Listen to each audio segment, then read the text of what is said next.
is here at Moosa Cricket Stadium is cut very low, and you'd expect that the batters would get full value for their shots. So taking strike, and my apologies, the opening bowler is actually Divya Saxena. Divya, also Canadian actually, and she's an off spinner bowling from the Massey Ranch Road end. She's ready. Umpire Palnitkar is ready, and we're off and running.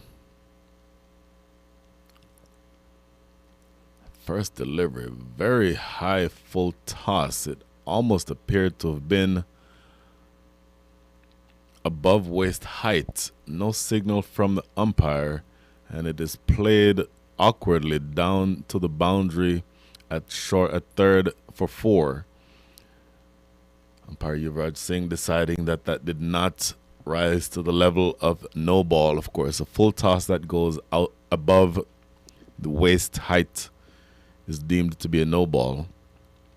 I think probably fortuitously there for Divya Saxena and the Willow Breakers, that was not deemed to be a no ball. So 1 ball in, and we're 4 runs on the board. And Divya Saxena, an experienced player, is going to want to pitch that delivery, as she well knows. Next delivery, this is better. Just a tentative poke outside off by Chetna Prasad. She's off the mark immediately with that boundary, but that next ball, a better delivery from Divya Saxena, and it goes through for no run. Wicket keeper, Melanie Henry, and she collects that ball that is also outside off stump. So a wayward first ball, but the next 2 have been good. Melanie Henry is the wicket keeper, and there's a first slip. Only 1 player outside the circle. Another full toss, and it's clipped to square leg for a single. That's all. No, a little bit of a fumble. Now the throw coming in relatively late, so potentially should have been just 1 run, but they squeezed through for 2.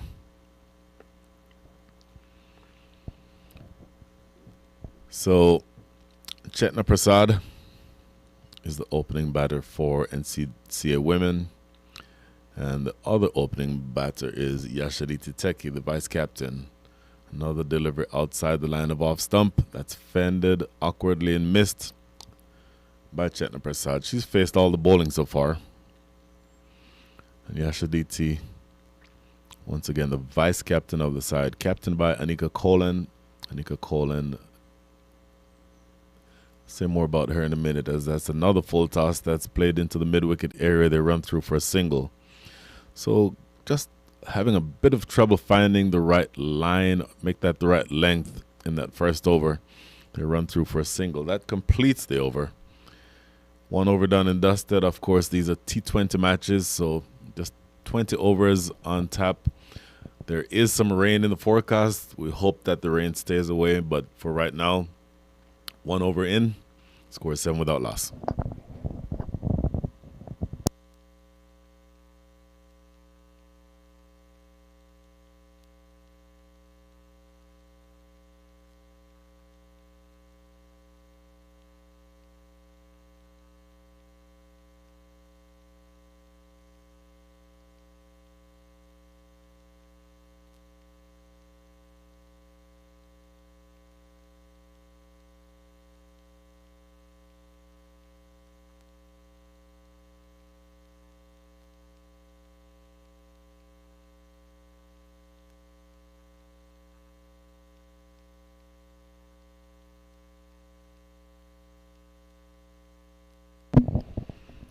Seven without loss after 1 over.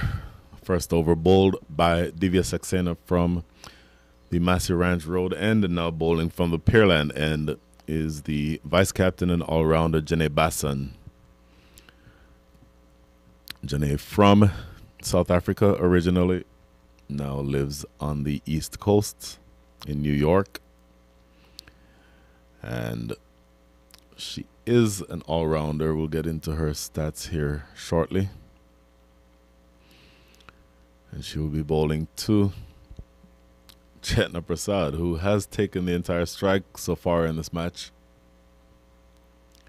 short delivery, in fact, bouncing a second time before it got to the keeper.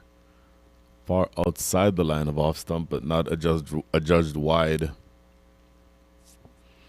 by umpire Yuvraj Singh. Make that umpire, my apologies, that's umpire Rahul Palnitkar. Better deliver this one. Stroke back into the short mid-off area for no run. So across 21 matches, Janae Bassan, an all-rounder, 122 runs and 9 wickets.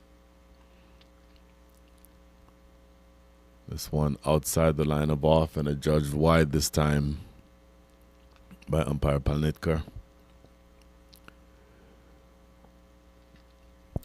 22 or 21 matches, as I said, 122 matches for Janae Bassan. 42 runs, average of 14, and has taken 9 wickets. That's in the National Women's Cricket League. And then, of course, she's also played for the Legacy International T20. So an accomplished all-rounder being asked here to bowl. Obviously, you're bowling with one less player in the field. As I mentioned, they're short-handed today. The Willow Breakers operating with one less player in the field, and so that restricts the number of options, particularly if you're a spin bowler bowling inside the power play. So all of a sudden, you're being asked to be very, very accurate, and you're going to want to make sure that everything happens the way that it needs to. You have to be right, bang on target with both line and length.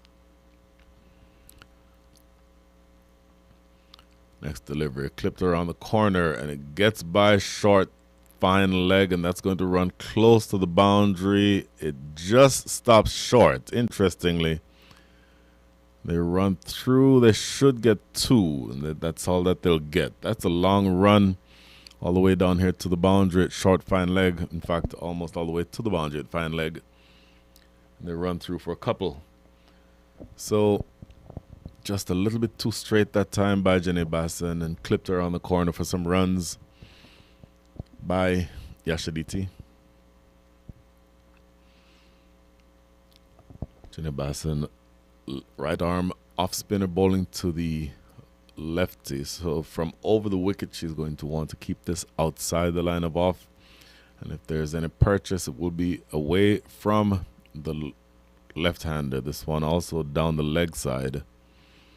So a couple of wides so far in the over. 3 deliveries so far. Make that 4 deliveries. And a couple of wides. 14 on the board. 1.3 overs. Looking to play a 20-over match. This is a better ball, and it's hit into the covers uppishly. Just for a split second, you might have thought that cover might have had a chance of catching that. Fell just short of her, and it's just going to be a dot ball. That's a better delivery. Much better line by Janae Bassan. Looking to get this ball on the line of off or outside the line of off. Full and stroked in the air and right to cover. So the previous delivery fell short of that fielder at cover, but this one carries on the full, not struck very hard, and that fielder at cover has no trouble pouching that one. So pretty straightforward catch, and I think Yashaditi will be sort of disappointed in there. That ball potentially was there for the hitting, and had she elevated that ball or given it a little bit more thump, she may well have had a boundary, but she only succeeds in chipping a pretty simple catch into the covers. First wicket goes down. Yashaditi disappears for 4. And with 1 ball remaining here in the second over, the score is 15 for 1.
So 1 ball remaining here in the second over. A successful over so far, 8 runs coming from it, but the big wicket of the opening batter, Yashaditi. Now this is Anika Kolan, captain. So captain immediately gets off the mark, shies at the non-striker's end. They get a single, but again, a successful over that results in the wicket of Yashaditi. Yashaditi replaced by Anika Kolan. So the pair at the wicket now, Anika Kolan and Chetna Prasad. That is the end of 2. After 2, the score is 16 for 1.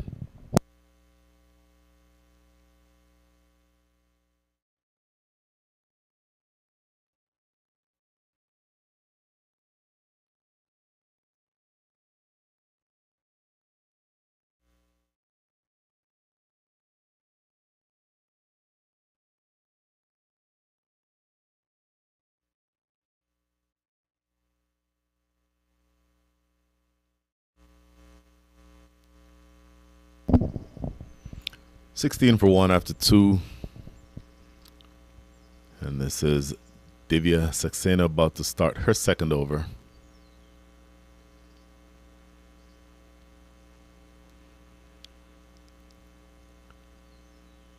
And she'll be bowling to Anika Kolan, who immediately got off the mark with that single after having come to the wicket as a result of the fall of Yashaditi. Yashaditi Teki, the vice captain, now replaced at the wicket by her captain, Anika Kolan. And once again, Divya Saxena to start her second over.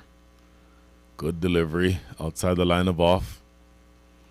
Quicker through the air that time and sailing through and missing an attempted cut by Anika Kolan. Next delivery, that's a good ball right on the line of off stump.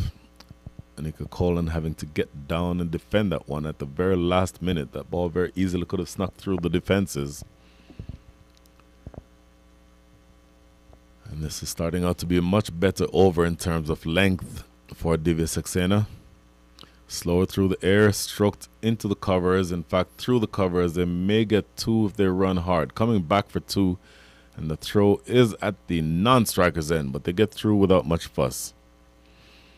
That's good cricket. Just getting it on the front, just getting on the front foot that time was Anika Kolan, stroking it through that gap between cover and extra cover. Make that between extra cover and wide mid-off. And they run through for a couple. Now a couple of changes being made in the field. As Anika Kolan 2 from 4. Chetna Prasad 8 from 8. And in fact, I said 2. They've only gotten 1 for that last one. And again, through that batter, not able to get any contact on it. So, correction, that last delivery, I said 2. It was only yielding 1 run. And so 2 balls remaining here in the third.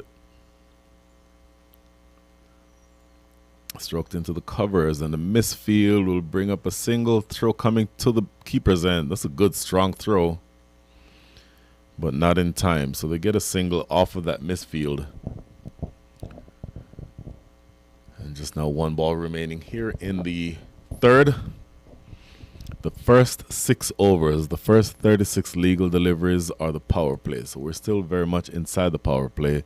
We'll be halfway through the power play after this next legal delivery.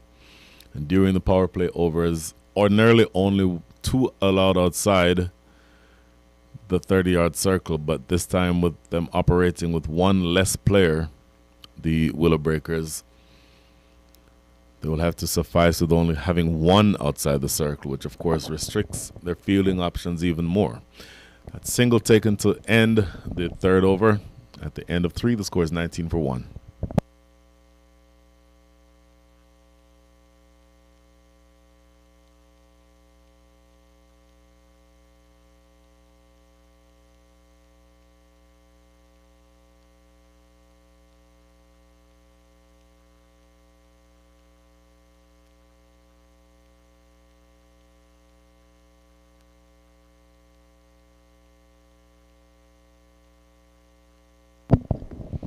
Jenny Basson to continue, and she'll be bowling to Anika Colin.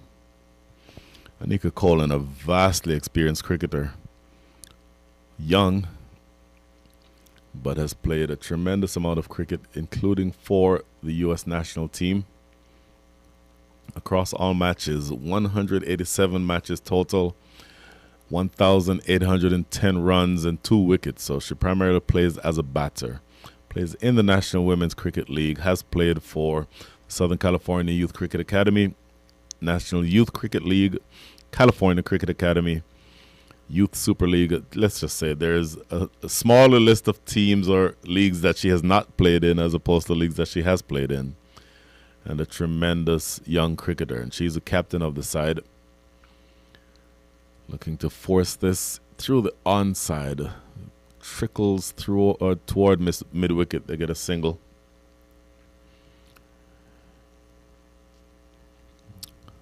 Also representing the Bay Area Cricket Alliance. And I mentioned USA Cricket. For USA Cricket, for the T20 side, she has scored 326 runs. T20 at an average of 25.08, strike rate of 82.74, and a high score of 44. So at the highest levels, she has proven that she is a tremendous, tremendous cricketer and absolutely amazing talent as she is. And I'll say more about her partner here in a second, Chetna Prasad, who is now on strike.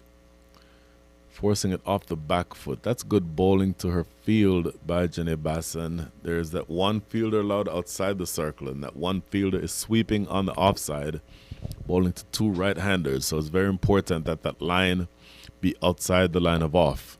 And that's exactly what has been the case for these first 3 deliveries of this, the 4th over.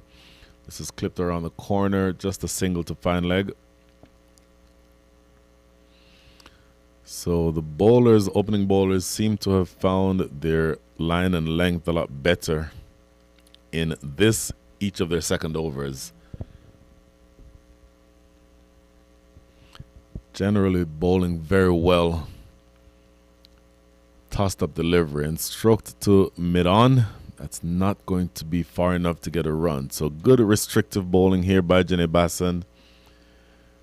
And just 1 ball remaining here in the 4th over. And in fact, that is the end of the over. So that's a good over. 3 runs coming from it. Good bowling, even despite the fact that we're in the power play and only 1 fielder allowed outside the circle. So credit to the Willow Breakers for a good start with the ball. 4 overs up, 22 for 1.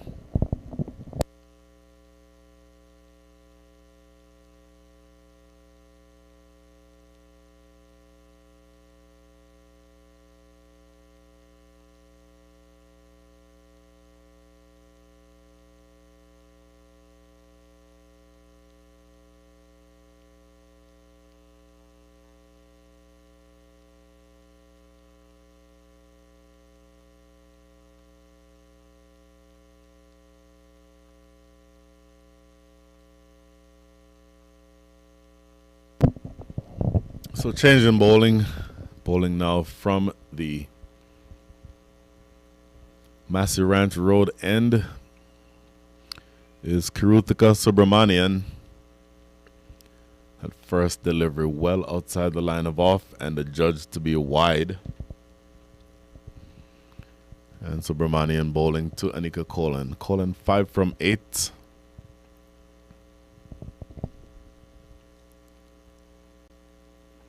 Slower through the air and again outside the line of off. So 2 consecutive deliveries and 2 wides.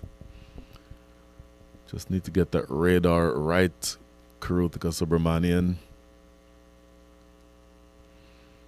Tossing it up, getting good flight. And generally the length has been good on those first 2 deliveries, but the line is a little too far outside the line of off. And she's going to need to get that a little bit straighter. Once again, not much room for error.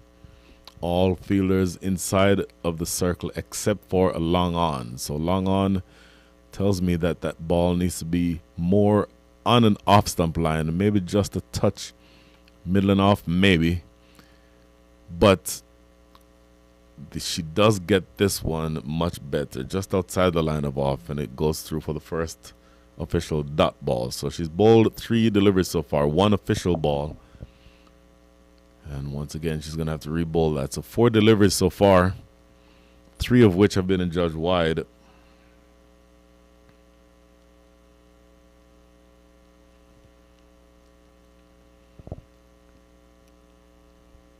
Anika Kolan 5 from 10 so far, and Chetna Prasad 10 from 13.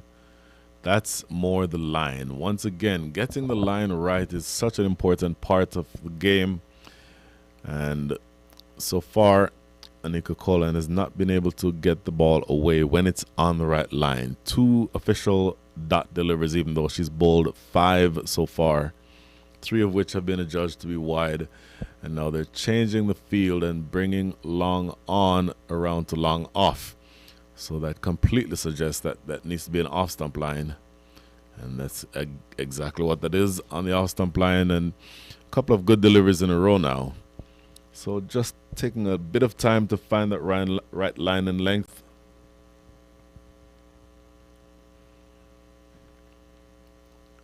But she seems to have settled into a much better pattern at this stage.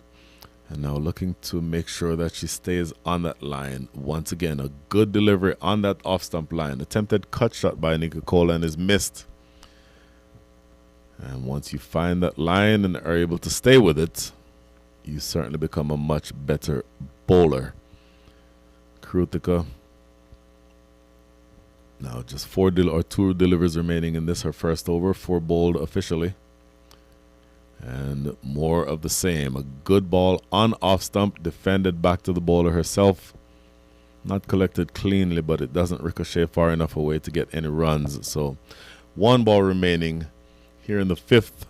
So 7 balls remaining here in the power play. And they can be a little bit more defensive after that, the Willow Breakers, if they so choose. But so far, I don't think there's any need for that, because the bowling so far has been good enough. Tossed up, stroke back to the bowler herself, and she could have had a return catch. She's going to be disappointed that she didn't take that, and it was right in her hand and deflected off to mid-off, and they end up with a single. So for Krutika, that's going to be a disappointing end to the over, where she could have had a wicket. And I'll tell you, she will be thinking as a high-level cricketer that she should have taken that. But much more time to come.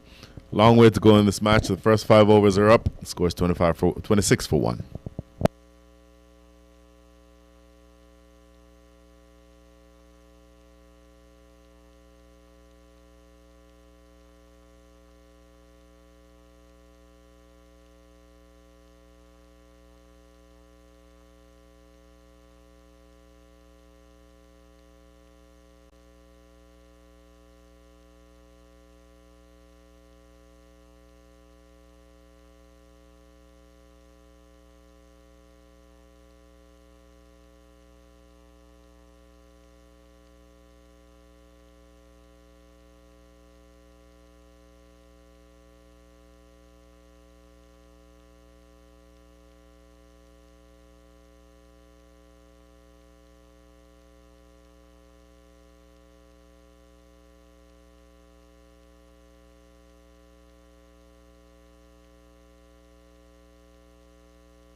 25 for 1.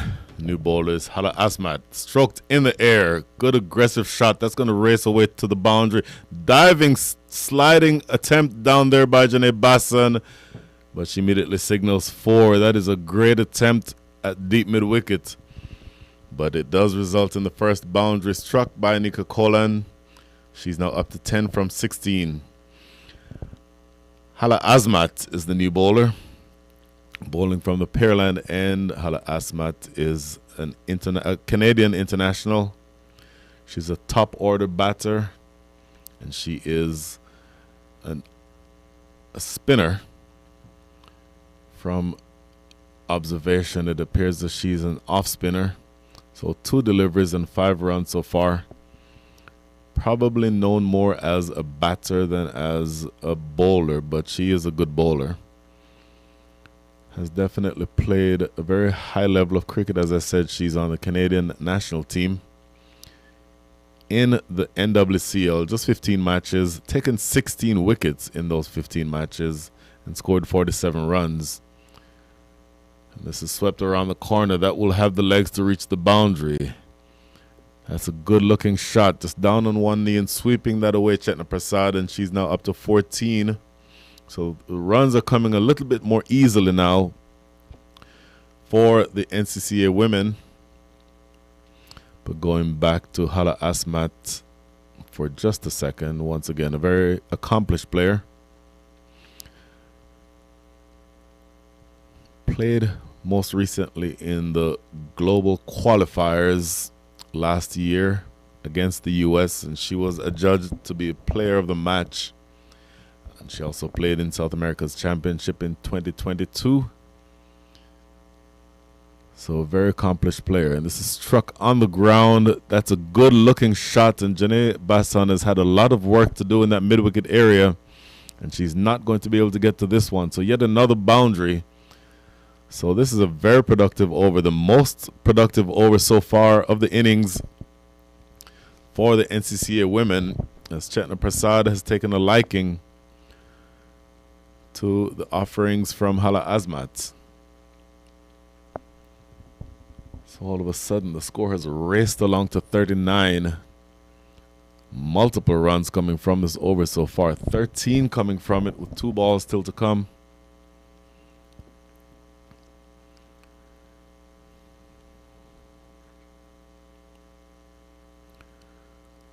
Next delivery.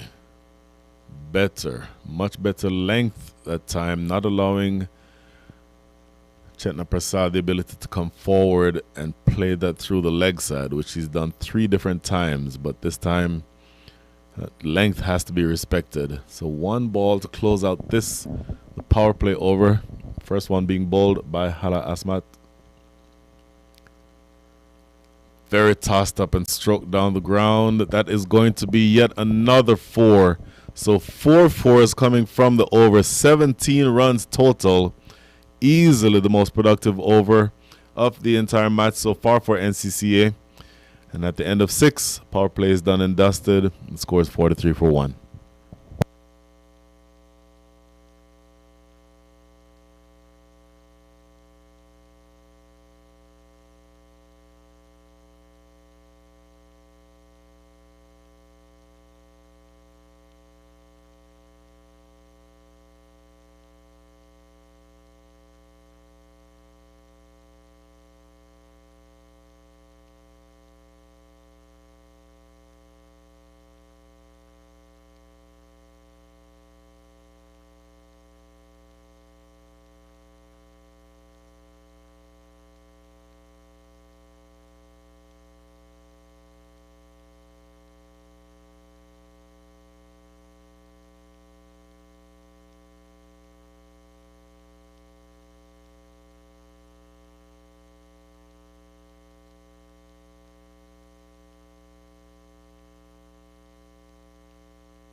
For the 3 for 1 after a very productive over from the for the NCCA women.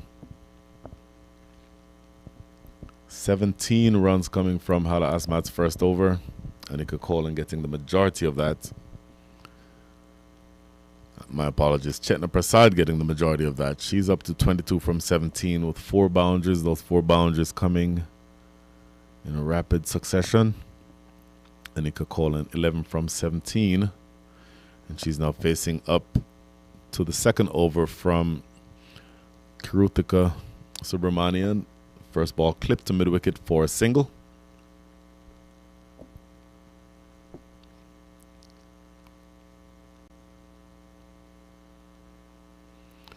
Spoken a lot about all the other players. Let's spend a little bit of time discussing Chetna Prasad, opening batter. Across all formats, 247 matches. Good delivery, fizzing past the outside edge. 247 matches, 1,640 runs, and 59 wickets. So a genuine all-rounder. Played for, among other teams, USA Cricket, National Women's Cricket League, Southern California Youth Cricket Academy, California Cricket Festival, California Youth Cricket League. This is played off the back foot to short third for quick single. So once again, a very, very accomplished cricketer and very experienced across several different formats of the game. So she's going to be somebody who can help you with the ball or with the bat. And just generally a very, very good player.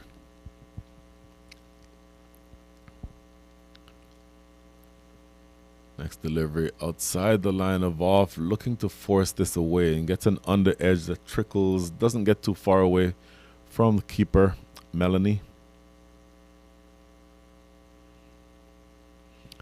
That's Melanie Henry. So a dot ball there, but this is a much better comeback over as compared to the last over where 17 runs were scored. Tossed up and stroked right down the ground. This is good work, though, in the deep. Excellent fielding. That is a very athletic piece of fielding, running across to her right, Bhakti Shastri, and limiting the damage just to 1 run. So good work in the outfield so far, particularly by Bhakti Shastri and by Janae Bassan. Both appear to be very athletic, very quick across the ground. And now just 1 ball remaining. Make that 1 ball remaining here in the 7th over. The second being bowled by Kirutika. Defended back to the bowler. Look at this. Almost snuck through for a single, but a great piece of fielding done there by the stumps at the non-striker's end. And so just a dot ball to end things here in the 7th. 7 done. The score is 46 for 1.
So after a very expensive first over, Hazmatalat has been taking off, and the bowler is now coming from the Pearland end, Avni Patel. First delivery outside the line of off and a wave and a miss by Anika Kolan. She's 13 from 20 with 1-4. And a dot ball to start things here for Avni Patel. Next delivery, very full, very high full toss, and in fact signaled a no ball by umpire Yuvraj Singh. So they got away with one of those for the first ball of the innings, the Willow Breakers, but this time umpire Yuvraj Singh signals immediately that this is a little too high for his comfort. High meaning above waist height. Anything above waist height is considered to be a no ball. And all of a sudden, Anika Kolan has the opportunity to be the beneficiary of a free hit. And with the same batter on strike, you cannot change the field. So looking to whip this around the leg side, missing out. So it goes for a wide, and it is still a free hit. Not signaled yet by umpire Rahul Palnitkar, but this should still be a free hit. And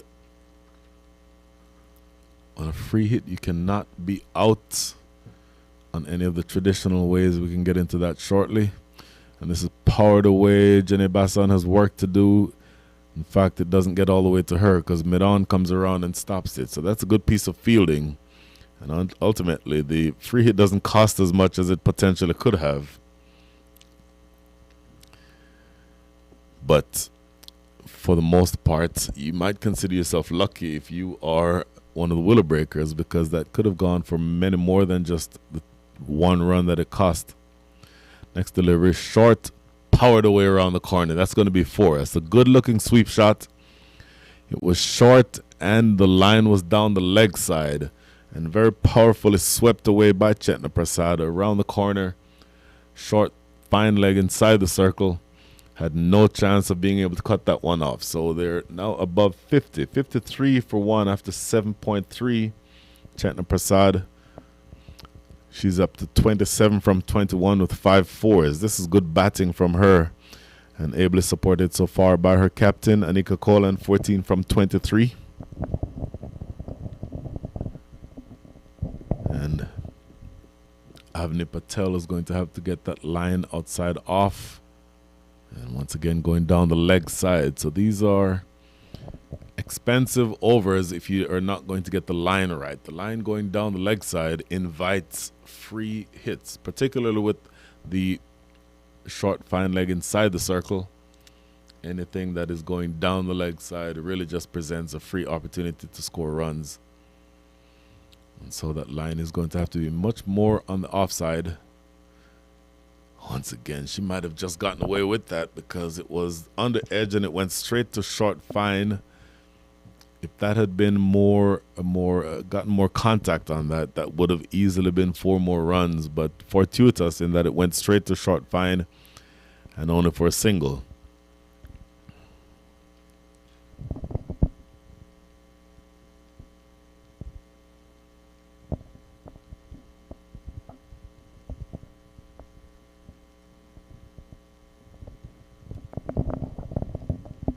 Once again, going down the leg side. And a lot of extras so far. Give a bit of an analysis on those extras in just a second. But these are expensive runs, and they're free runs. You're giving away free runs to the opposition.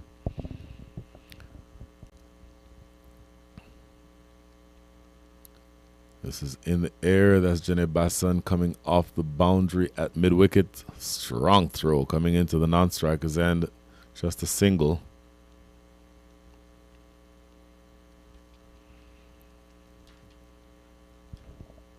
No, in fact, that is the end of the over. So an expensive over.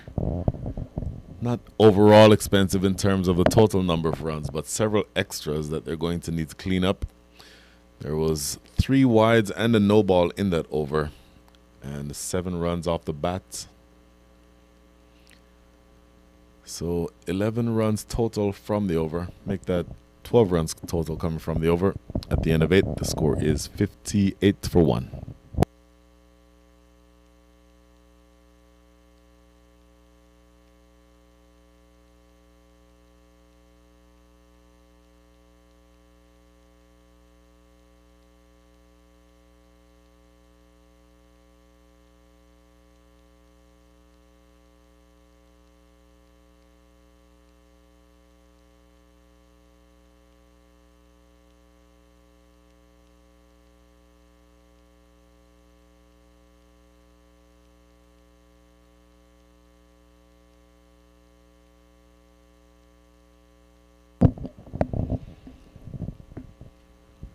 Correction, 57 for 1 is the score after 8. Batters are Chetna Prasad, 28 from 23. And Anika Kolan, 15 from 24. So good partnership here. First wicket fell at 15. So 42-run partnership, very good partnership being built. And this is a full toss that's hammered away through square leg for 4. Watch the umpire, Yuvraj Singh. Not signaling no ball, but that was dangerously, perilously close to another no ball. It only cost them 4 runs. It could have cost them a little bit more if that had been a judge of no ball, because that would have been another free hit. But first delivery powered away through square leg for a boundary. So into the 60s now goes the total score, and this partnership building very nicely. It is now up to 46.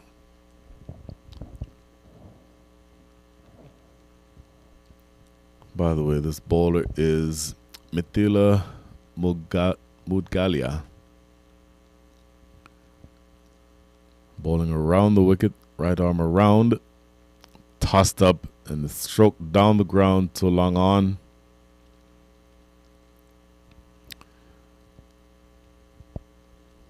Maybe just a little too full, but at least it wasn't the type of delivery that could have been put away for 4. Sometimes a low full toss is a better delivery than something that is on the half volley. Next ball. Oh, looks to stroke this through the offside. Thick inside edge. And now they go through for a quick single. So, don't know that that should have been a run, but they take a run anyway, single. So runs coming at a much more easy rate for the NCCA women. They're scoring at the rate of 7.41 runs and over. This current scoring rate, as this is stroked down the ground for 4. So to make the point that I was trying to make, the runs are coming thick and fast, a lot more easily now. And that scoring rate after that boundary now goes up to 7.73. If they score at the rate of 7.73 the rest of the way, they'll get to 155. But with 9 wickets in hand, you get the sense that they'll be looking for much more than that. And something along the lines of 190 is probably not unrealistic. Let's say if they score at the rate of 8 runs and over from here, we'll get back to that shortly. This is stroked through the covers. That may run away for 4. It will run close to the boundary. They'll get 2. It stops just short of the boundary. But 2 more runs to the total. So these runs are really coming along here. With 1 ball remaining, already 12 runs from the over. And the potential scoring rates and what they might result in.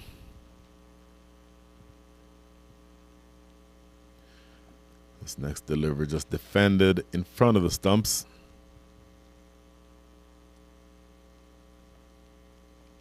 And that completes the over. So we'll get back to potential scoring rates and what that translates to in terms of the overall score at the end of this short break. So 8 overs up. Make that 9 overs up. The score is 69 for 1.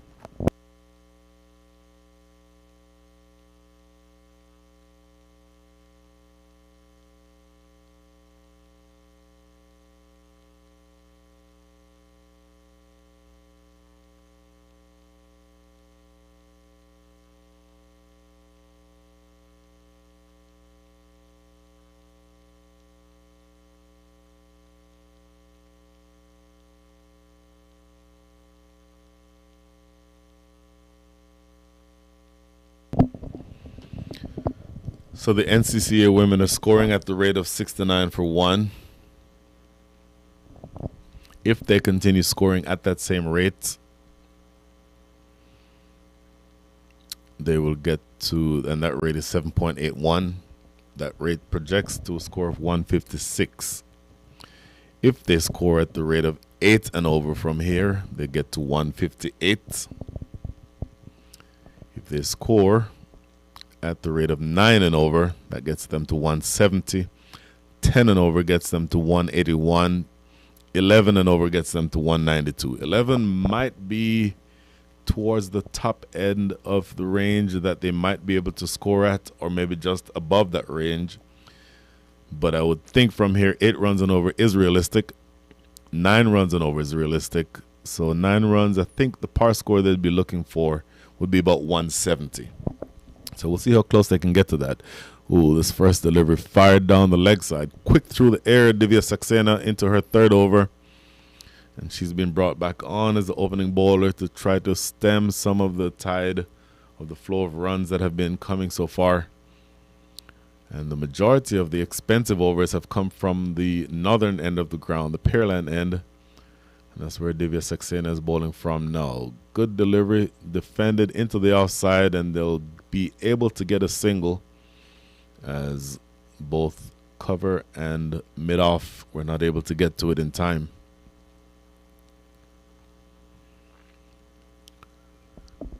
Divya Saxena so far 2.1 overs, none for 12. The last 5 overs have gone for 47 runs. So 9.4 runs and over in the last 5. Good delivery. Appeal for an LBW and not given. Not very demonstrative from umpire Palnitkar. But I think it just results in a dot ball. I think that was potentially very close to being an LBW. Very full Yorker length delivery and fielded by the bowler herself. She cannot prevent that single. But overall, just good bowling so far. This is a much quieter over.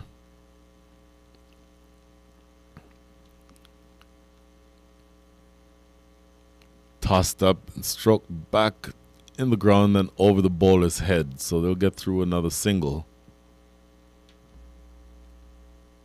But this really is a much better comeback over, because the last few have been relatively expensive.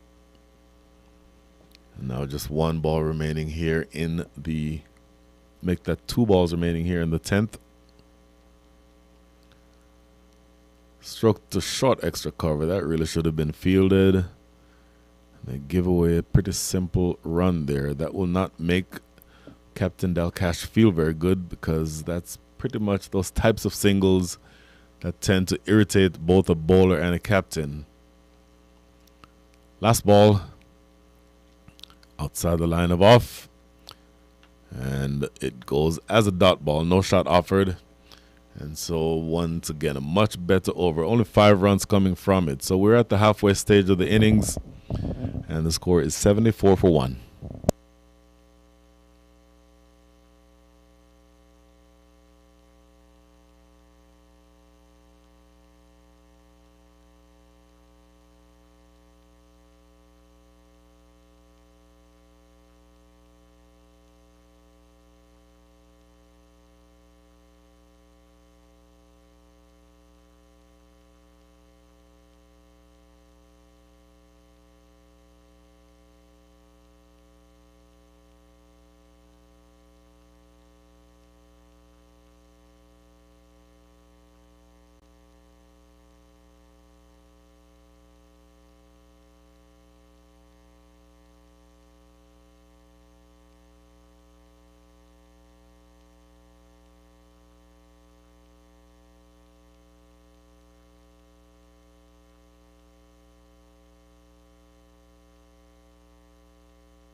So quick water break, I think, is about over.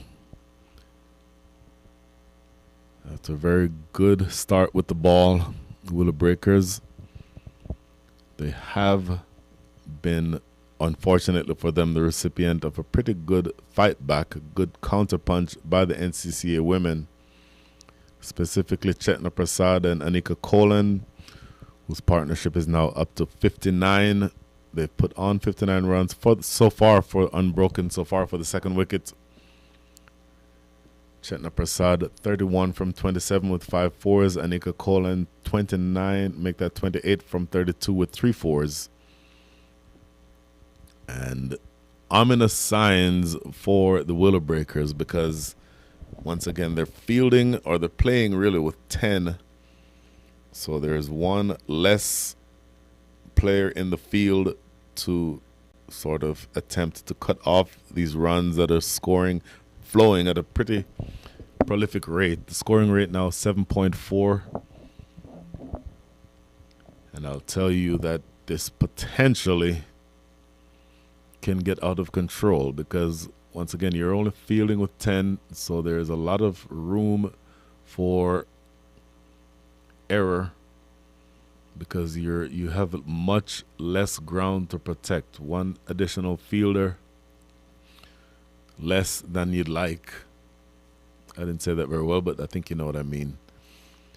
And then with 9 wickets in hand and 2 very well set batters, you'd expect that the NCCA women will be much more aggressive in their approach, and they have good batting to come, tremendous batting to come actually, because you have the likes of Anjana Morella, Chetna Prasad, who's at the wicket, Nina Ruwala, Priti Iyengar, Shimishka Sivakumar, Tanushri Dumpala,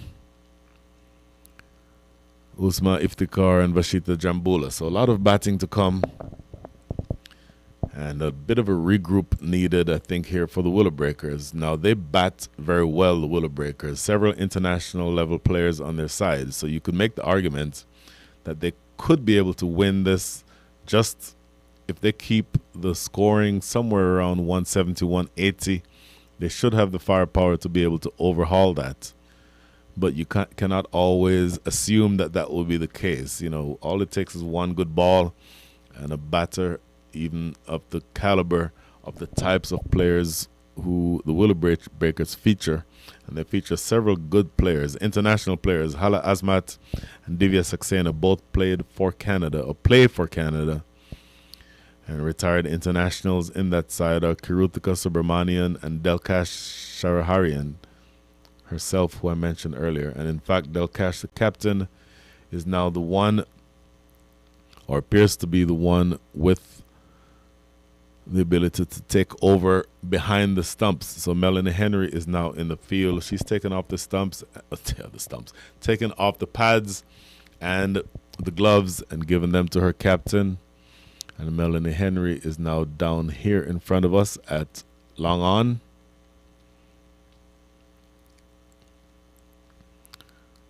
Delkash, the captain, now behind the stumps. And this is going to be the next over, bowled by Hala Asmat. So 3 overs bowled so far by Divya Saxena. She's 3 overs, none for 15.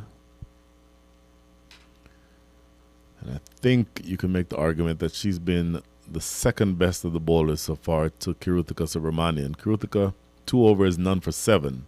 So very economical. Janae Basson, her 2 overs so far have cost 12 runs, but she's taken the only wicket that has fallen so far. But Hala Asmat, 1 over for 17. Avni Patel, 1 for 11. So some work to be done here. This is a better ball to start the spell. Throw coming from towards the non-strikers end. They run through for a single. But this start to the over has been better, Hala Asmat, with that 1 ball so far in this over. But the first 6 balls that she bowled went for 18. Make that 17. 18 so far total with that single to start this over. And this is worked into the leg side for a single. But you're going to want to make sure that at least you have them scoring off of your good deliveries. And so far, the 2 deliveries in this over have been much more along the lines of what you'd want from your senior bowler, Hala Azmat.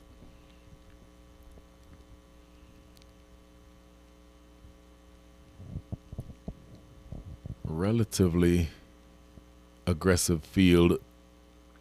Only 2 fielders outside the line, outside the circle. There's a fielder deep wide long on. Actually, my apologies. There are 3 fielders are outside the circle. There's a long on, there's a deep mid wicket, and there's a sweeper on the offside, probably halfway between the 30-yard circle and the boundary.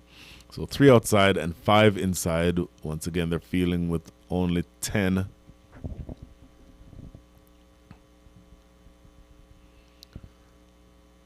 Tossed up, using her feet well and getting to the pitch. Gets it down to that fielder at deep mid-wicket. Good strong throw. Really good strong throw. That is Bhakti Shastri. She's had a number of plays so far that indicate that she's really, really good in the field, and that's really impressive to see. And I would say both her and Jenny Bassan in the outfield have done well in that regard, but this is not going to be something that either of them wants to see. This is a full toss going down the leg side, and Anika Colin helping herself to 4 free runs. Full toss going down the leg side with square leg inside the circle. All of that adds up to the easiest of boundaries that Anika Colin has scored today, and with that boundary, she is now overtaken her partner Chetna Prasad. She's now 34 from 35 with 4 fours. Chetna Prasad at 33 from 29 with 5 fours. So Prasad scoring at a quicker rate, but in terms of total score, Anika Colin has her beat. Tossed up, good delivery, much better. And the shy coming in, direct hit, and they're going to concede a run when there really should not have been a run there. And then they'll concede much more than that because that's going to be 4 overthrows. That is unfortunate. What should have been a dot ball ends up costing 5 runs. Very, very unfortunate. That was hit into short mid-wicket. The throw came in, direct hit at the non-striker's end, and that provided the room to get a run. And then the pick up and throw towards the keeper's end got by, and there was nobody at short fine leg to stop that from going all the way to the boundary. So an unfortunate end to the over. What should have been an over that only cost 9 runs ends up should have cost 8 runs, ends up costing 13. In fact, after 5 deliveries, the score, there would have only been 5 runs scored from that over, but they end up conceding 13. That will irritate the captain. It will certainly irritate the bowler, Halat Asmat. Her 2 overs have now cost 30 runs. And after 11, the score is 87 for 1.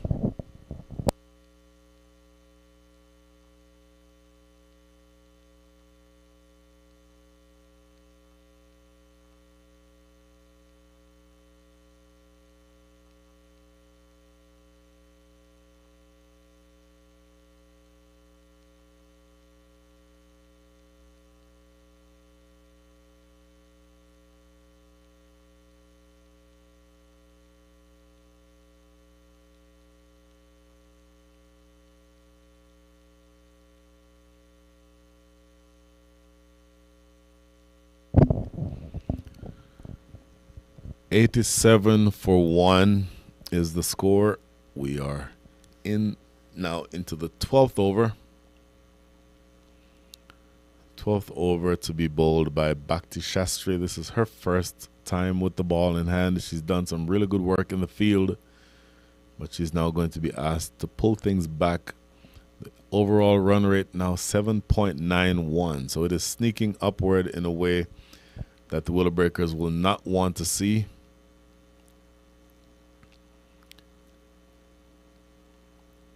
And with that scoring rate of 7.91, you're on target right now for a score well in excess of 170. I would think this is good work. A full toss, a low full toss, and it's stroked back in the direction of the bowler. She feels well to her own bowling, and there's no run.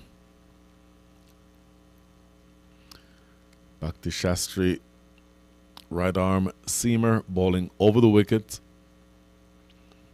There is a long off in position, and mid-on is inside the circle. So you'd think that that line would be outside the line of off. Direct hit there would have been trouble. And my goodness, it did not need a direct hit because umpire Yuvraj Singh has raised the finger, and that run out breaks a really good partnership. And that will be something that is celebrated. Of all the ways that you could have gotten out, you would think that the one that you would not want to have be the case is the run out, because everything else was working so well for this pair. Anika Colin taking off and running for what should have been a relatively straightforward single, but a little bit slow and not able to get there in time. And Anika Colin, the captain, unfortunately, is the one who perishes. Run out at the striker's end, looking to get a quick single. I'd want to see a replay on that to make sure, but I think she was just a little late getting off her mark. And then umpire at the square leg umpire, Yuvraj Singh, immediately raising the finger to suggest, or really to mandate, that her day, Anika Colin, with the bat is done. So she batted really well. 39 from 33. Make that from 38 with 4 fours, but she is run out. And with that dismissal, the second wicket falls, and the new batter is Usma Iftikhar.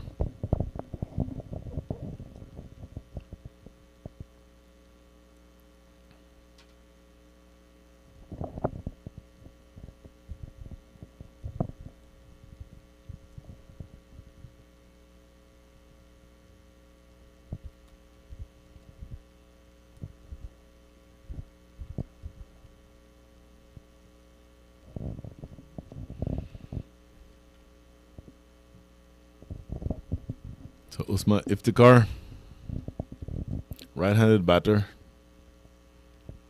powerfully built, and even with the second wicket having fallen, there's still only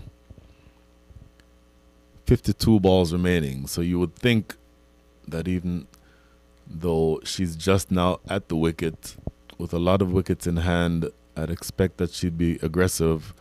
Oh, waving and missing that one outside the off stump. So maybe you take a couple of balls to get settled and then start going for your runs or going for your shots, because once again, only 51 balls remaining in this innings and 8 wickets in hand and a decent score on the board. Now would be the time to sort of press on. Haven't had very many wides in a while, but this is the first wide bowled in this over by Bhakti Shastri. So 11 extras so far, including no balls and wides. And those 11 extras are 12.5% of all the runs. Look at this. Oh, just for a quick second, I thought they might try to steal a bye. They were not able to do it. Good work by the captain and wicketkeeper, Delkash, to jump on that ball immediately and make sure that it didn't cost anything. Now just shifting the field around a little bit. Conversation between captain and senior player Divya Saxena.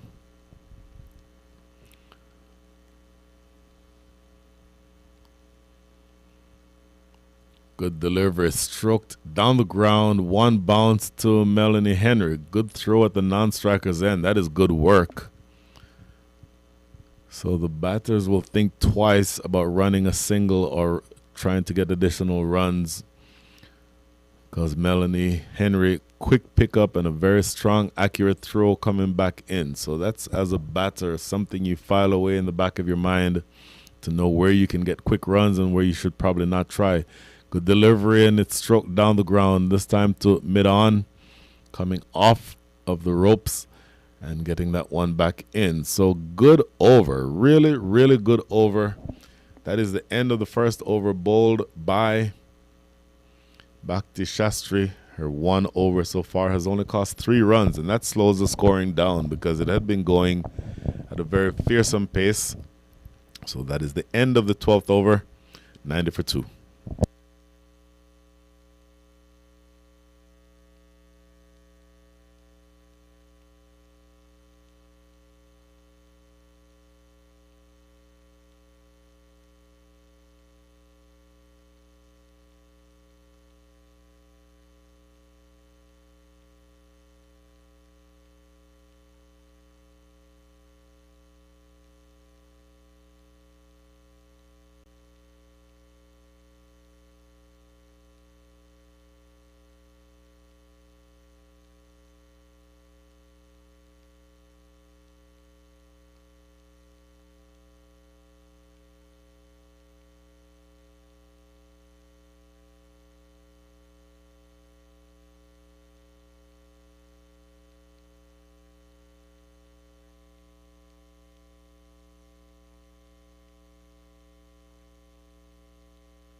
So after that good piece of fielding in the outfield, Melanie Henry now has the ball in hand, and she's bowling, full toss, low full toss, punch back to the bowler for no run. Bowling from the Massey Ranch Road end, right arm off spinner. Looks like, based on that first delivery, quick off spin. And this is played into the offside. They go through for a quick single. Whoa, a direct hit there. Could have been trouble. A quick pickup and throw by Janae Basson at backward point. I'll tell you what, had that been a direct hit, I'm thinking that would have been the end of Uzma Iftikhar.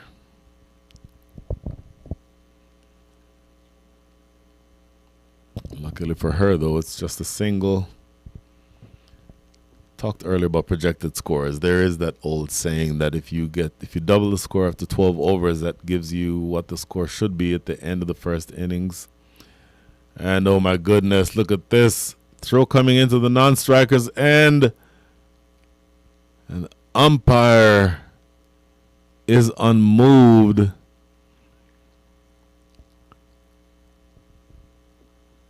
Melanie Henry, with the stumps have already been broken, pulled the off stump or the leg stump out of the ground, which is what you should do. But umpire Rahul Palnitkar does not believe that that was out. Hard to tell from our vantage point, but it certainly seemed that Melanie Henry was confident. But after all of that, it's just a single. Full toss, stroked past Melanie Henry herself and into the outfield for a single. So the boundaries have dried up, it appears.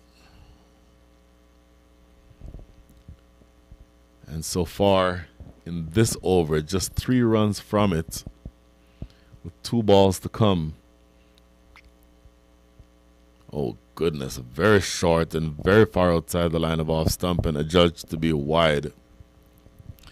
I think Melanie Henry might be able to consider herself lucky there, because that almost bounced a second time before it got to the batter. Of course, if the ball bounces twice before it gets to the batter, that is immediately signaled a no ball.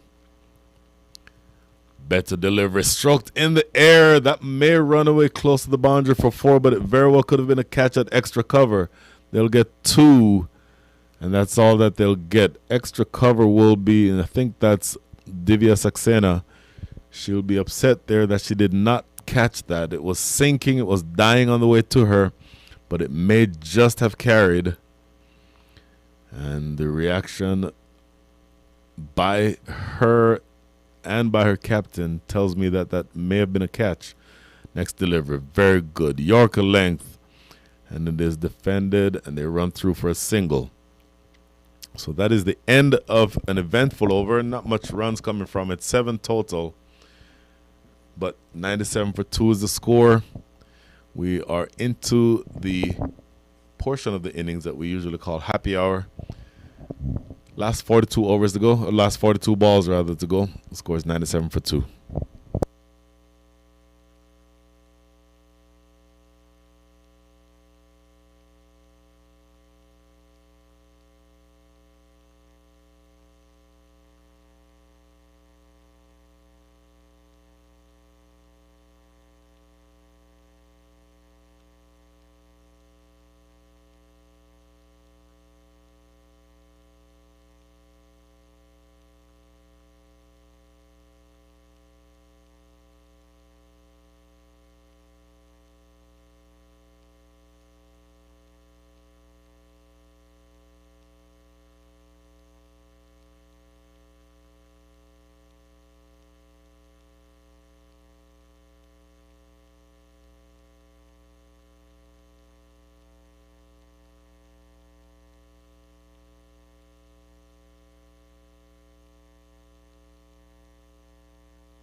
97 for 2.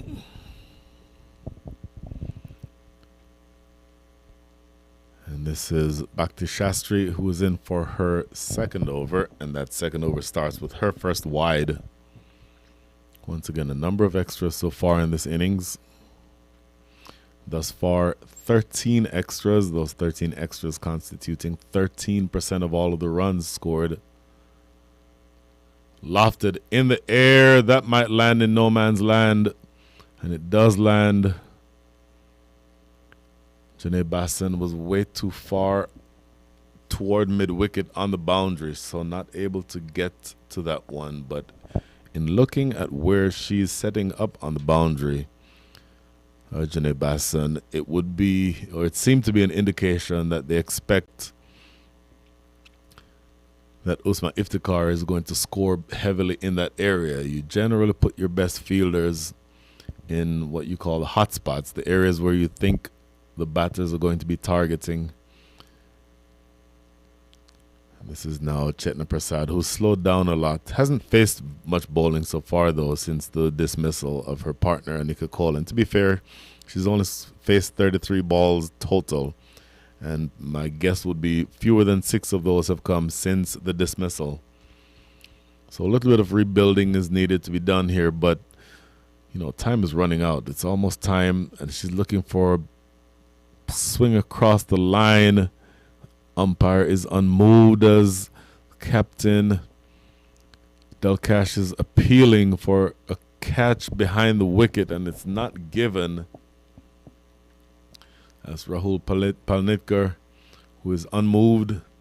Once again, the captain appeared to have been convinced that that was an edge, but not given. So just another dot ball. And she's looking to whip this away and not making contact. So a couple of good dot balls and 3 consecutive good deliveries after the wide to start the innings. To start the over. So we're halfway through that over now. 99 runs on the board. So 1 run away from 100. That psychological boost that would be obtained by NCCA. And that single to square leg results in that 100 being reached. So you're over the 100 mark. If you were the NCCA women, you're looking now to push on from here. Usman Iftikhar 6 from 7 balls faced. And Chetna Prasad, who did get that single just now, is now 37 from 36. Looking to work this away down the leg side, but yet another wide.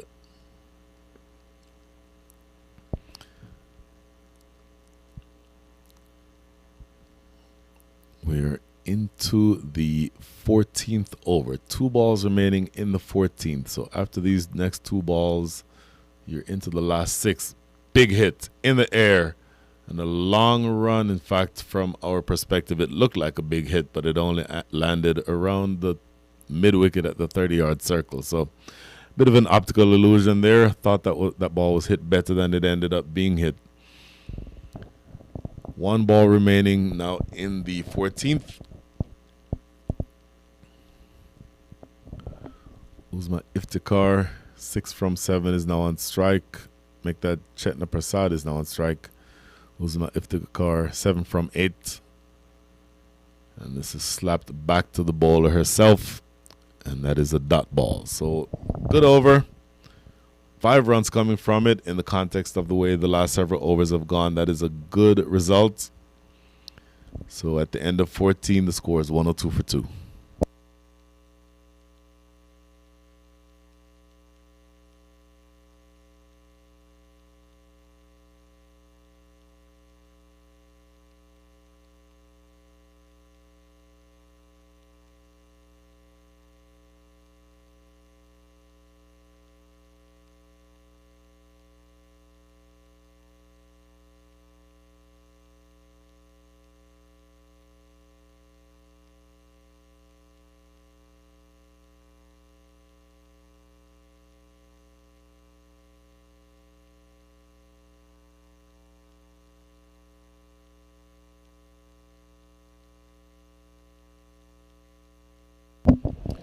102 for 2, and Melanie Henry about to continue bowling her second over. First over so far went for 7. This is stroked to extra cover. No run. Good start to the over. Keeping that ball outside the line of off is extremely important. There's 4 fielders on the leg side, and this is well played. That gets by short third. That may run away for 4. That is a really good looking shot by Uzma Iftikhar, just opening the face. Not a lot of flourish in the shot, but she used the pace on the ball, and once it got wide of that fielder at short third, it was always going to run away for 4. That is a brilliant piece of batsmanship. Just good timing, just opening the face, having that ball run off the face of the bat and running away through short third for 4. Now in response, they've dropped that fielder at short third back on the boundary at deep third.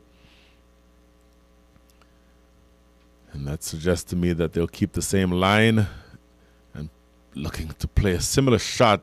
This time it gets away from the keeper and captain Delkash, and they run through for what should be a bye. We'll watch the umpire. Yep, there's the signal from umpire Rahul Palnitkar.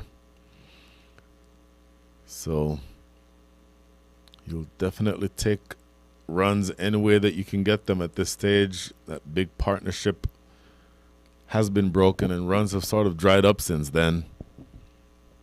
Looking to whip this around the leg side. They'll get 1. Let's see what the signal is from the umpire as to whether or not that was runs. Nope, there's a signal for leg by. So, yet another extra.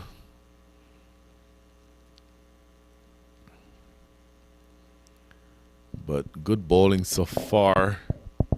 That one good shot that resulted in a boundary, but just 2 other runs coming from the over so far, and they're both extras. One a bye, one a leg by. Wrapped on the pad and given. Dead straight. Absolutely dead straight. And that trapped Uzma Iftikhar on the crease. Umpire Yuvraj Singh thinking about it. Make that umpire Rahul Iftikhar thinking about it, or Palnitkar, and then raising the arms. We'll be right back.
Welcome back to the Moosa cricket ground, and all of a sudden we're looking at a completely different match from the one that we were looking at 2 delivers ago.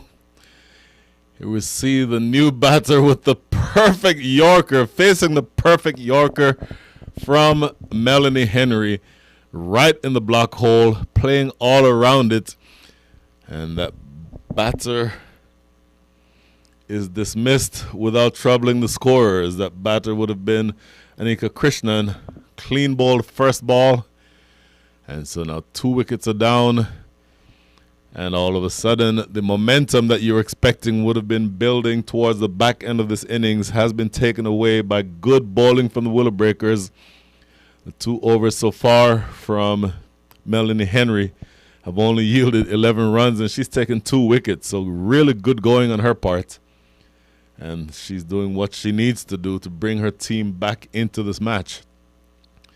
Looking to advance down the wicket, because all of a sudden now Chetna Prasad has a lot of work to do, and she powers it away down the ground for 4. So that's good batting on her part. She's now up to 41 from 40 with 6 boundaries. So she essentially is playing a lone hand at this stage with only 2. Well, in fact, before this, 5 delivers ago, we were looking at a score close to 100 with only 1 or 2 wickets down.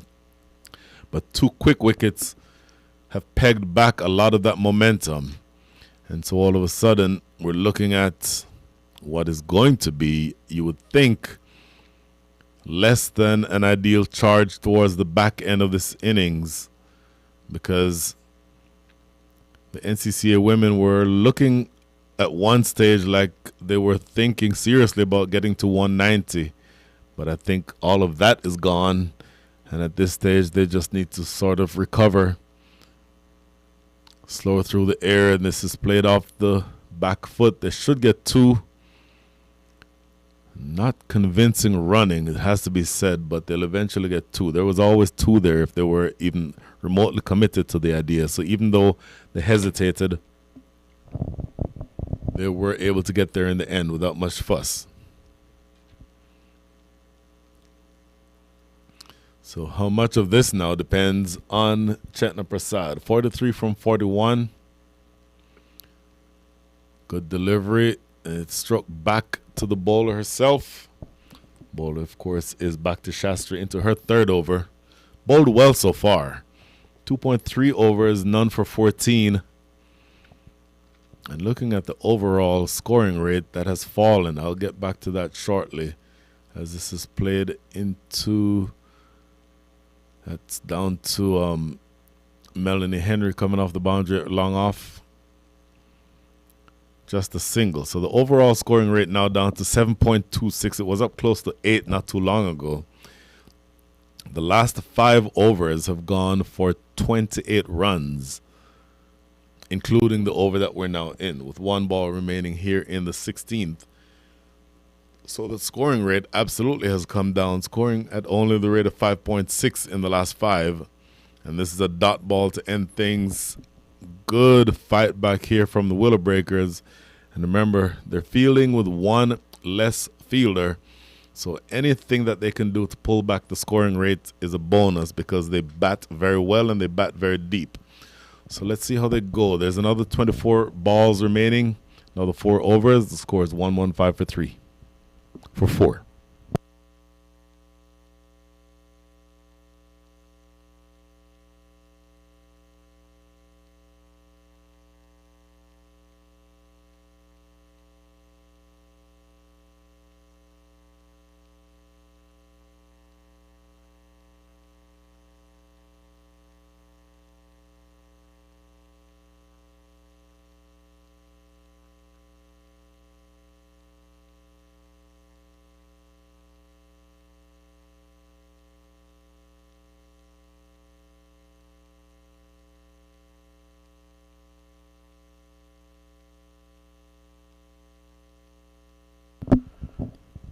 Melanie Henry back into the attack for her 3rd over.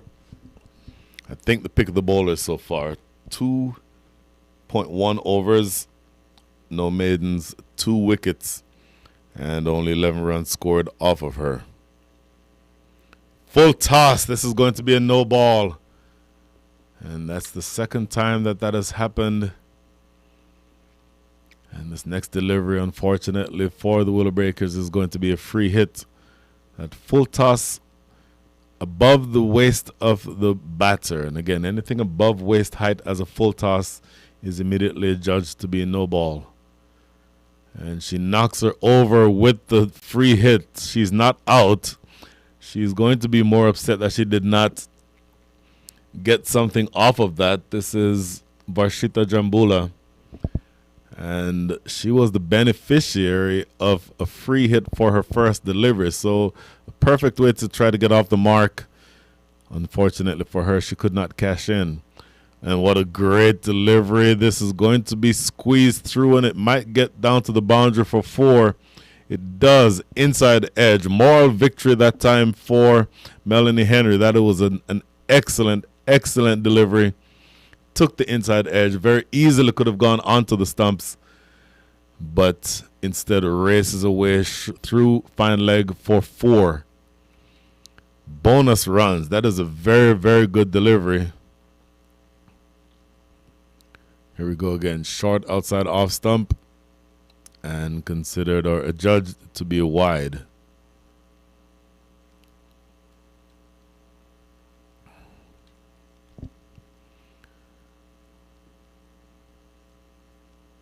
Melanie Henry generally is landing the ball in the right areas, but just a couple so far that have been off target, including that one. So 2 consecutive wides. Score is at 123 for 4 with 19, make that 21 balls remaining. There she goes again. A good delivery this time. Yorker length outside the line of off. Doesn't ricochet away too far. So Del Cash, captain, does not have a lot of work to do to get to it, to smother that one and keep it from getting away. Now I have to say that there are clouds rolling in. And they're threatening looking clouds. This is an appeal for leg before. Not given. Very threatening looking clouds rolling in from the west. And in looking at the forecast, there is a storm, or the weather system that's moving in is coming in from the northwest. So anything coming from that direction is going to be a cause for concern. Another dot ball. Again, good bowling. Once she gets the line right, that absolutely is exactly what her captain needs her to do. So 8 runs coming from the over. Score after 17 is 123 for 4.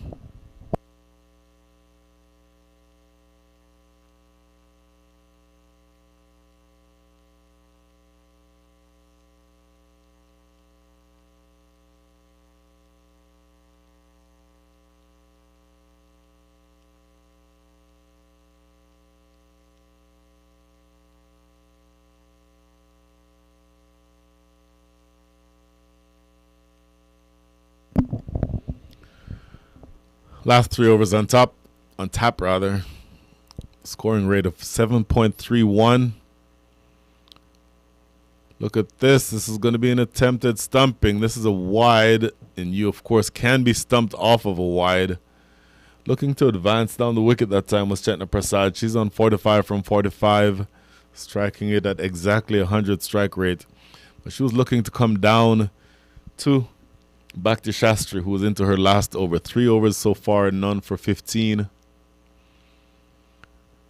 And looking to advance, and that ball was outside the line of off stump. She could have been stumped, but stumps were not disturbed in time. That's clipped away. That's a good looking shot. A lot of work to do here by Jenny Basson. She's not able to get to the bound or get to the ball, and runs away to backward square for a welcome boundary. Haven't had very many of those in the last several deliveries, but you'll take all these runs if you are the NCCA women. So the line just a little too straight that time from back to Shastri. Looking to find that off-stump line, that consistent off-stump line that asks the batters to play through the offside. Still too straight for me, and clips it down to Jenny Basson at deep square leg. And with that single, you hear the applause because Chetna Prasad has gotten to her 50. What an excellent innings from her. Has led the way from the very front. 50 from 47 balls with 7 boundaries. Next delivery defended in front of the stumps. That's a good ball right on the line of off. And then the throw to the non-striker's end. And they hit the stumps and she is dismissed. So I don't know necessarily that there was a run there. But she decided to take off. And good work in the outfield. I'll tell you, the Willow Breakers are keeping this game close because of their sharpness in the field. So we'll hopefully see a replay on that sometime soon. I did not think that there was going to be a single there. The ball was really just played into the short mid-wicket area, and I didn't think in any way that they tried to get a run there. But they do take off looking for a run, and they're dismissed. Throw coming in immediately to the non-striker's end, collected by the bowler herself. In fact, that's collected by Divya Saxena, I think. And another wicket goes down. So they're sputtering towards the back end of the innings here, the NCCA women. This is stroked down to mid-on for a single. But yet another dismissal, the second run out in the innings. And the score now 130 for 5. My goodness, all of a sudden, once again, earlier we were talking about a score somewhere around 180. I think now that that's very much a thing of the past. Tossed up and looking to play this through the offside, not able to make contact. A precious dot ball. So one ball remaining here in Bhakti Shastri's spell.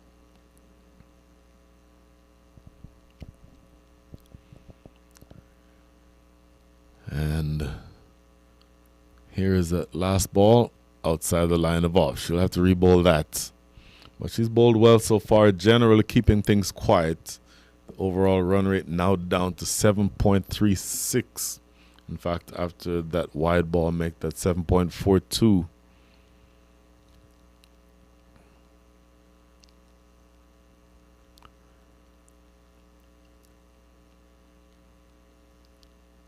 Forcing it off the back foot. There's a sweeper coming in off the boundary. And that is the end of 18. So the last 2 overs remaining. This is good work. Again, a good fight back from the Willow Breakers. Fortuitous, good piece of fielding on for a number of their fielders, and then a couple of, for me, unnecessary runouts. And all the momentum that was built by NCCA has been lost. And at this stage, they're just looking to get something around the 150 mark. I think if they got something close to 150, they'd be happy. 132 for 5. The last 2 overs coming up. We'll be right back.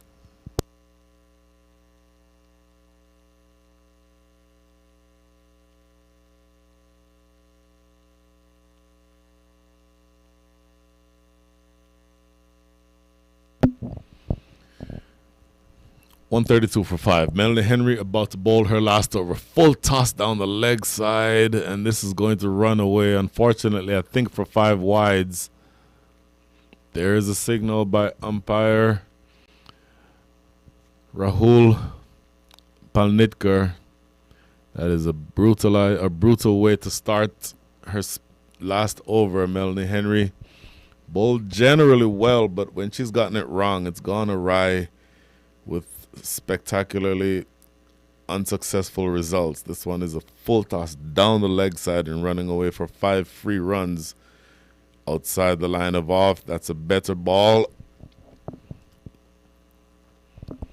So you give up 5 free runs, and that's not going to be something that makes you happy. But at the same time, you have the ability to come back and close out your spell strong. And unfortunately, that's not closing out your spell strong. That's another wide ball outside the line of off. So that line is a little bit all over the shop right now for Melanie Henry. And again, full toss on the legs. Throw coming into the non-striker's end, but they get a single. All of a sudden, if you were looking, as I said a few balls ago, for about a 150 target, 150 is now only 11 runs away. That's not very difficult to do in 10 balls. If you score essentially at a run a ball at this stage, you get to 150. And with a handful of wickets still in hand, you'd think that NCCA would be able to go beyond that. Reverse sweep there attempted by Chetna Prasad. She's been there long enough and seeing it well, but she was not able to execute on that delivery on the outside off. Played into the covers. This is going to be at least a couple of runs. And they'll get two very easily. Throw coming into the non-striker's end. So with just 2 balls remaining here in the 19th, Melanie Henry's spell so far, 2 for 28 with 3.4. So those 2 wickets are big, but a little expensive otherwise. And this is played away behind point. That may run away for 4, and it does. That is a good-looking shot. Proper cricket shot. Chetna Prasad opening the face, and not with the full flourish that you'd expect from a square cut, but more of a late cut, just guiding that ball away behind point, and it races away for another boundary. So Melanie Henry's 5th delivery of her last over goes for 4, so just 1 ball remaining. She has taken 2 wickets, but again, just a touch expensive towards the back end of the innings. And here's the last ball. Hammered right back past the bowler herself, not able to field it, and they'll get a single. That's back to Shastri down here at the boundary to get that ball back in. But a good productive over for NCCA. 14 runs coming from that over, her last over bowled by Melanie Henry. And 1 over to go. The score is 146 for 5.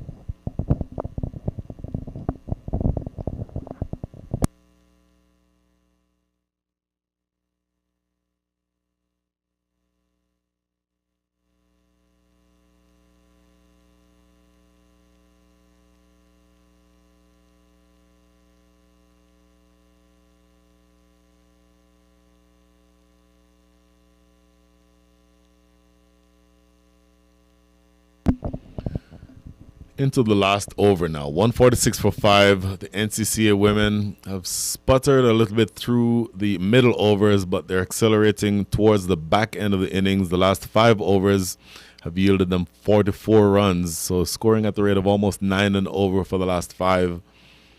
And this last over to be bowled by Divya Saxena. Good delivery, stroking it wide of mid-off, and it's going to run close to the boundary. Look at that sliding stop on the boundary by Melanie Henry. That is good work, and she saves, I think she just saved 3 runs.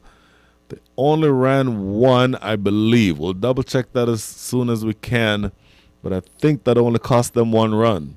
That is good work. She saved either 1 or saved either 3 or 2 runs down the leg side, and it is adjudged to be wide. So yes, that was actually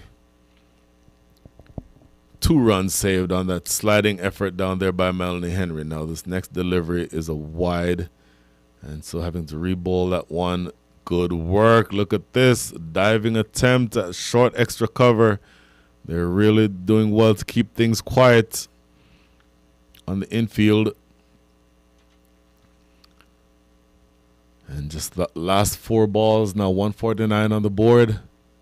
Looking big, gets a thick outside edge. She'll get a boundary, I believe. Yes, it does roll all the way to the rope. So that fortuitous boundary off the outside edge brings up the 150. So there's that mark that we were looking for. 153 now for 5 with 3 balls remaining here in the innings.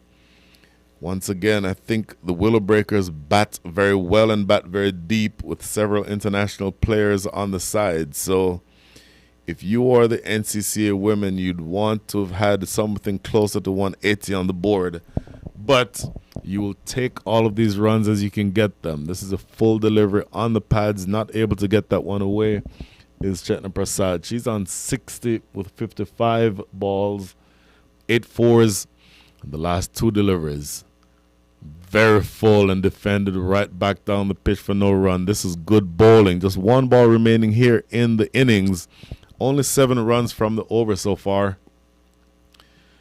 And so with one ball remaining, my goodness, it is going to be, I think, a swashbuckler of a second innings, but we still have one ball to go here. So 153, what can be manufactured by Chetna Prasad from this last ball?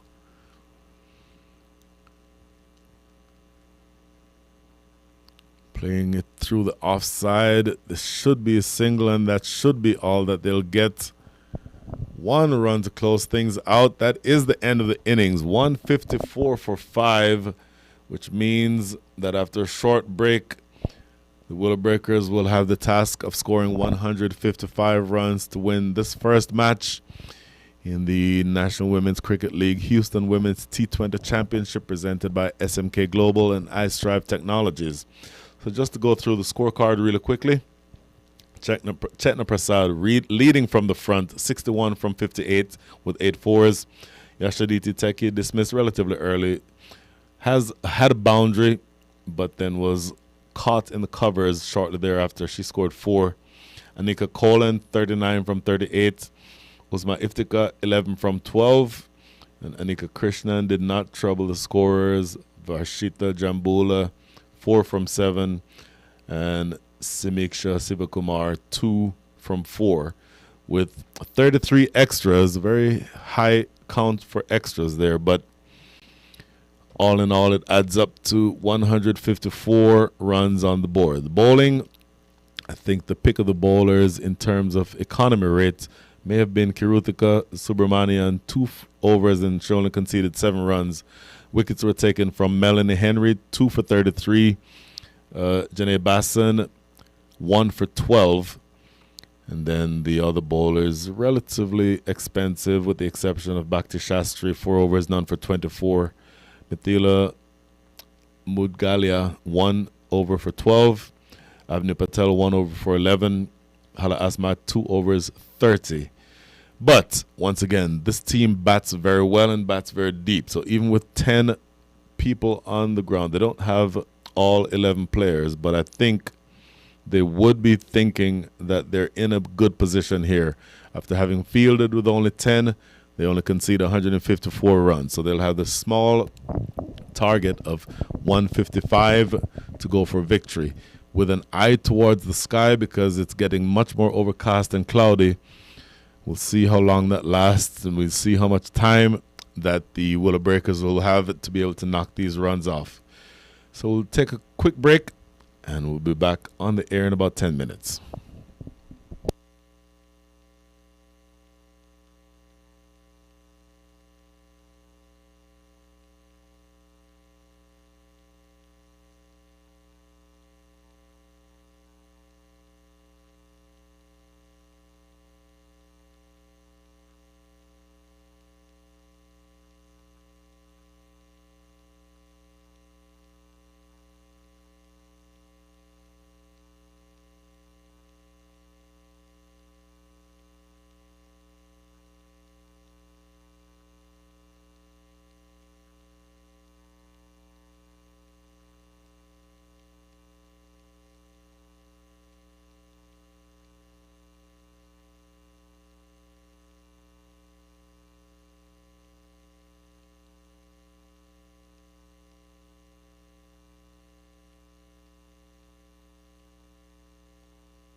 back here at Moosa Stadium, and I'm happy to be joined by two of the, let's call two of the players who are around. First is, introduce yourself for everyone. Hi, I'm Kritika Subramanian. I'm playing with the Willow Breakers, and that's our partner in crime, Whiskey. So Whiskey, first let's talk about Whiskey. Whose dog is Whiskey, and what kind of dog is he or she? He's a poodle, and it's Dalkash and Riti's boy. Yeah, I know. So tell us a little bit about your career. What brings you here, and what do you think about the tournament so far? It's only been half a match, decent start, I think. But tell us a little bit about you, and then talk a little bit about the tournament. Sure. So I started out way back in India and played at the national level, moved over here, continued the passion, and now I play primarily for fun and sort of continuing the passion.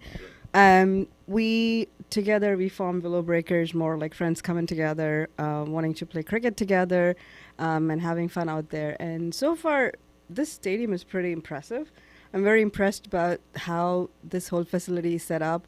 The pitch has been holding up decently okay so far, although the wind has not been on our side. But I think we have a good fight out there, and I believe we can chase it pretty well. We have some solid batting lineup, and this tournament, NWCL, I know has been going on. We've been part of NWCL for since 2019. We really like how the setup is happening, and Ranjit has been a great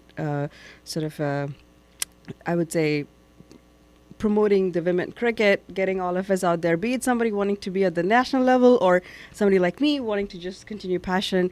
I think this is a great opportunity for all the women, girls to come out, show their talent, enjoy the team sport. And I'm very thankful that I could still play cricket and in this country, and also at a very competitive level. So thank you to NWCL. Thank you for Moosa for hosting us, and thank you, Brian. I'm not done with you yet. I see a sense that you're trying to run away. I have one more question for you specific to the ground. Really specific to the match. Before the match started, I thought, given the way that the pitch looked, that we're probably looking at a 180 sort of a score. In addition, when I said 180, I was not taking into account that you're only fielding with 10 people. So for me, 154 under those conditions is an excellent start with the ball. What are your chances of winning this match? Right. We honestly wanted to restrict them like around 120. We still feel we gave away some few misfields here and there, and I should have caught Chaitna on the return. The in-swing was hit pretty hard. It was on my left side. Yeah, it was on my left side. Reflex did not happen as quick, but it was hit pretty hard. I can say that. We wanted to restrict them definitely around like 120-ish because there's the chances of chasing it really well. But still, I still feel, like you said, we got them under pretty well. We definitely need to do a better work on field. We had few misfields. But having said that, I think we have a pretty good chance. Look out for us. We're out there. It is really wonderful talking to you. Thank you for spending the last few minutes with us. You and Whiskey, yes, and the rest of the Willow Breakers, I think, are going to be a great addition to this tournament. So thank you very much. Thanks, Brian. Thanks for the opportunity.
Welcome back to Moosa Cricket Stadium in Pearland, Texas for the start of the second innings.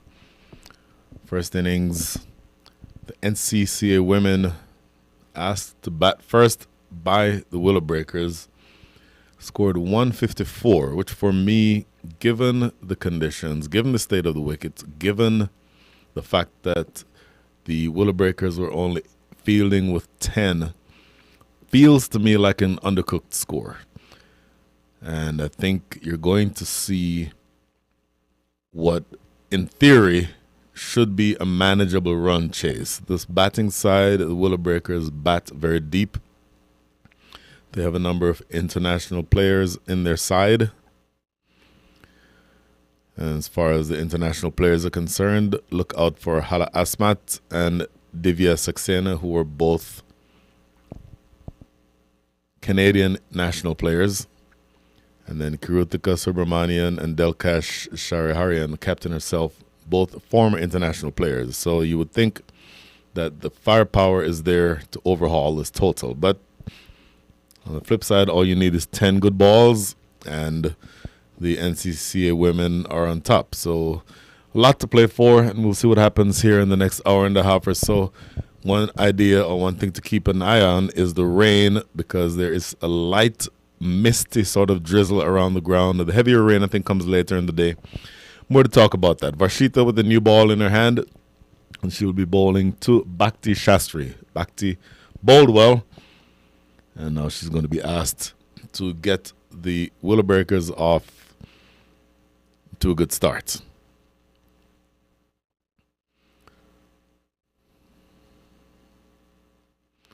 Fired down the leg side. This may be 5 free runs to start. It is 5 free runs to start. And if there's a side that is a good batting side, the last thing that you want to do is give them free runs. But you've just gifted the batting side 5 bonus runs. And this is not a good way to start the innings. If you're Varshita Jambula, the opening bowler from the Pearland end, needs to get that ball on that off-stump line. That one is fired down the leg side. Here she is again, and she misses her run-up. And so a little bit of an inauspicious start. She's going to be wanting, I think, to find that right line and that right length as soon as possible, because this game, if you're not careful and if you don't bowl the way that you're able to, can get out of control in a hurry. And then she overcorrects on this occasion. This is too far outside the line of off stump. And because it's outside the line of off stump, we still have yet to bowl a legal delivery in this innings, and there are 6 runs on the board.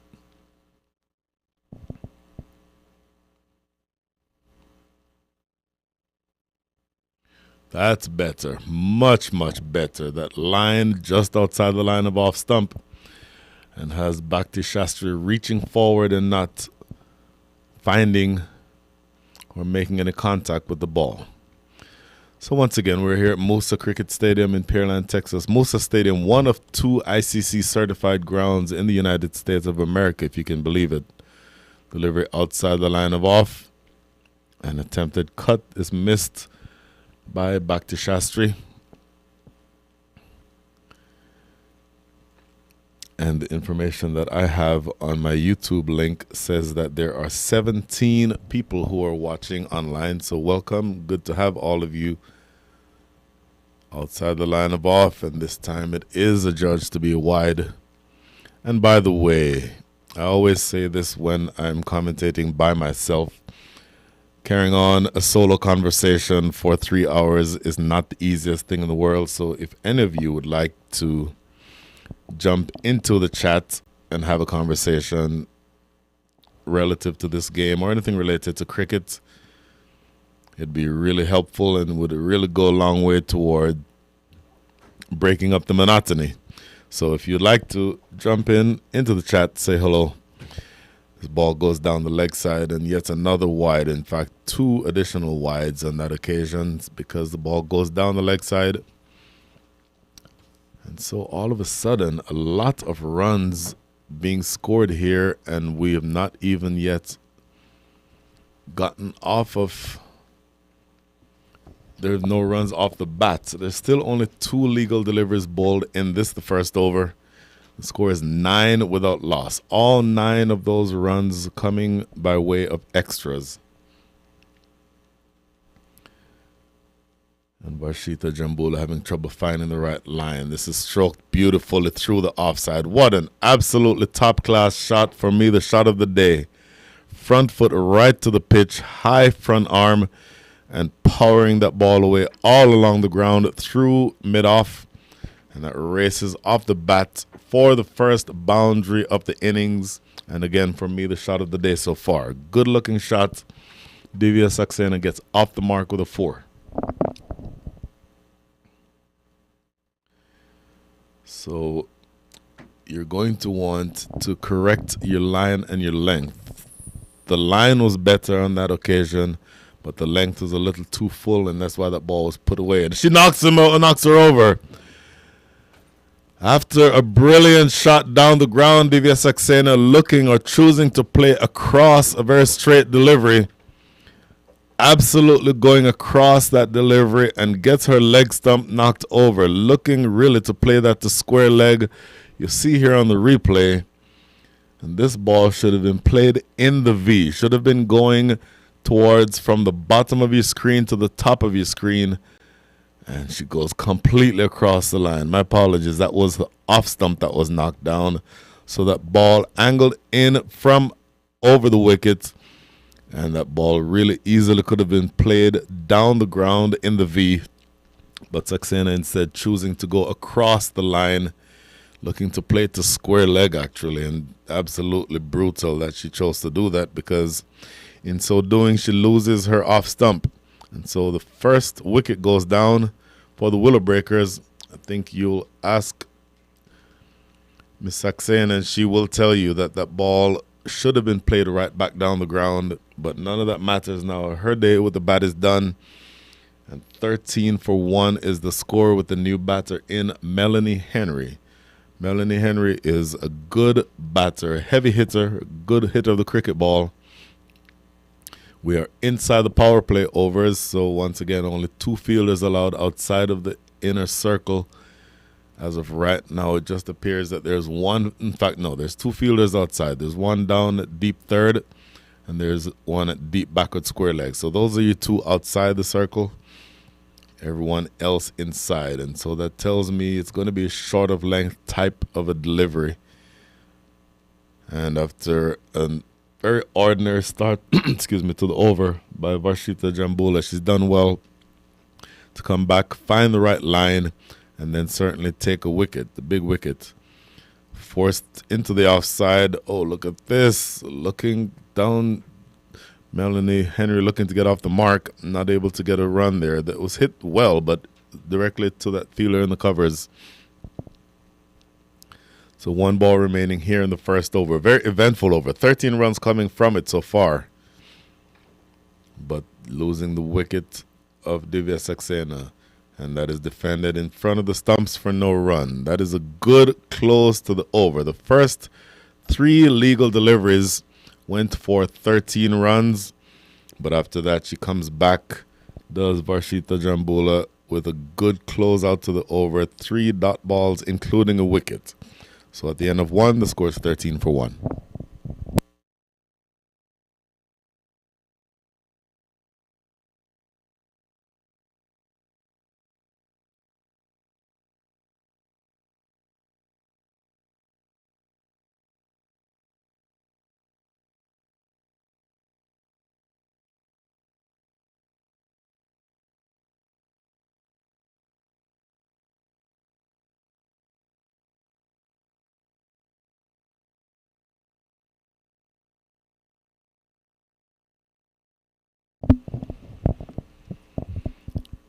$13 for 1 after 1.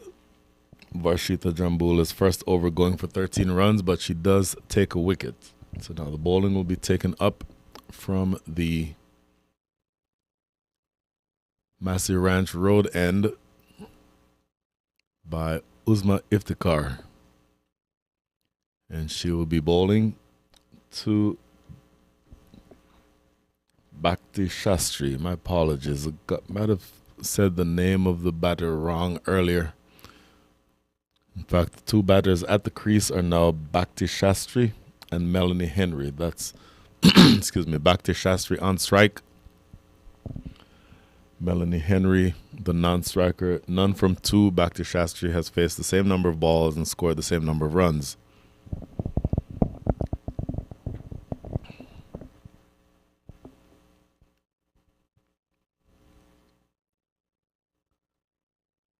Working this into the leg side, looking for a single, but it's not there. So good start to the over by Uzma Iftikhar.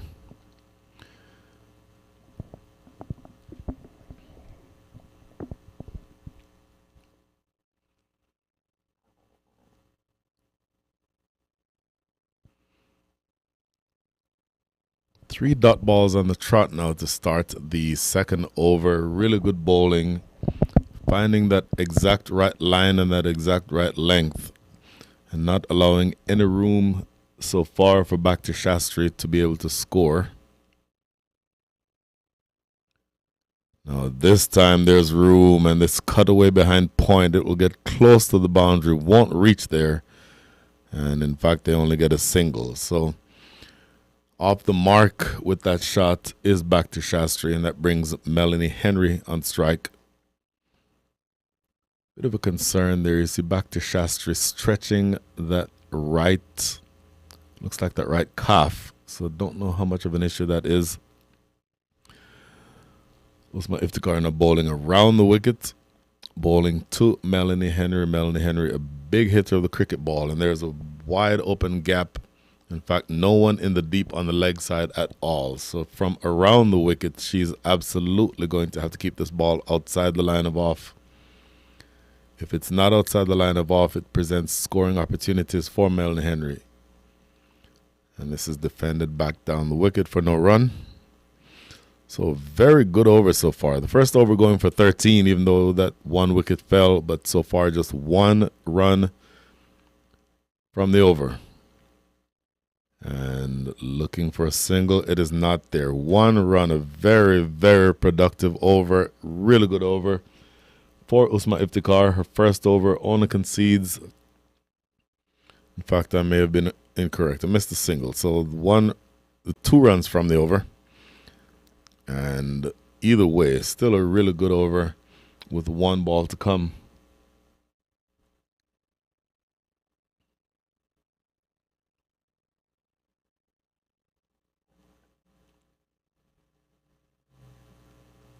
Outside off.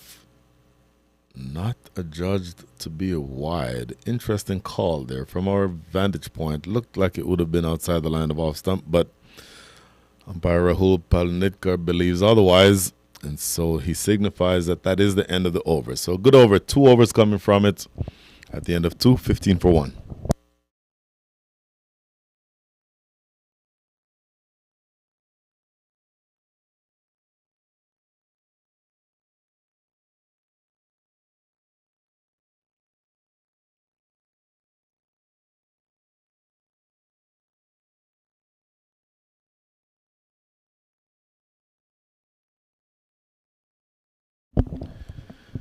$15 for 1, and it's always good to hear from an old friend. Manny, nice to hear you commentating from Manny. Manny, thank you very much.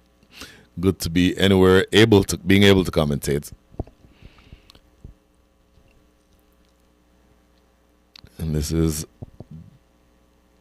Varshita Jambula, who is into her second over. The first delivery outside the line of off for a dot ball.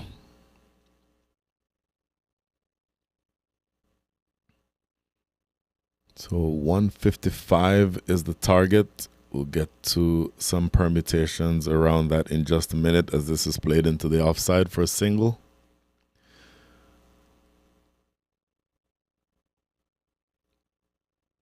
So 155 being the target.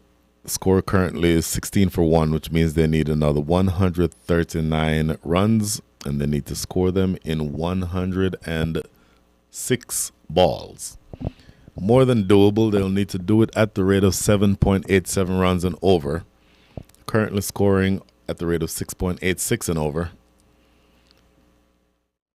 This is clipped into the leg side for a single. So they're really appearing to be comfortable just pushing the ball around and doing it in ones. You don't need to do anything necessarily rash at this stage. You're only into the third over. And with 17 runs on the board, another 138 to go off of 105 balls. You still have all the time in the world. That's a good-looking stroke into the covers for no run. Still have all the time in the world and still have plenty of batting to come, even though there is only 10 players on the side for the Willow Breakers. You wouldn't think that you'd need 11 to chase down these runs if you have a strong batting lineup. So it's just a matter, I think, of just being judicious about the stroke play. This is a full toss that is clipped to mid-wicket for no run. So 2 very good overs on the trot so far. The first over going for 13 from Jambula. But since then, only 4 runs coming from 11 balls. And this is the last ball of her second over for Varshita. This one going down the leg side, though, and I think I just jinxed her. 1 run coming from the over, at least from that last ball by way of the wide. Still means that there are only 3 runs that have been scored from this over so far. So just another 1 ball to go. And once again, the first over went for 13. So you've done really well here for your NCCA to pull things back. This is played off the back foot, and the misfield at backward point means that they get a single. A single that will keep back to Shastri on strike. She's 2, make that 3 from 10. At the other end is Melanie Henry, 1 from 6. And at the end of 3, the score is 19 for 1.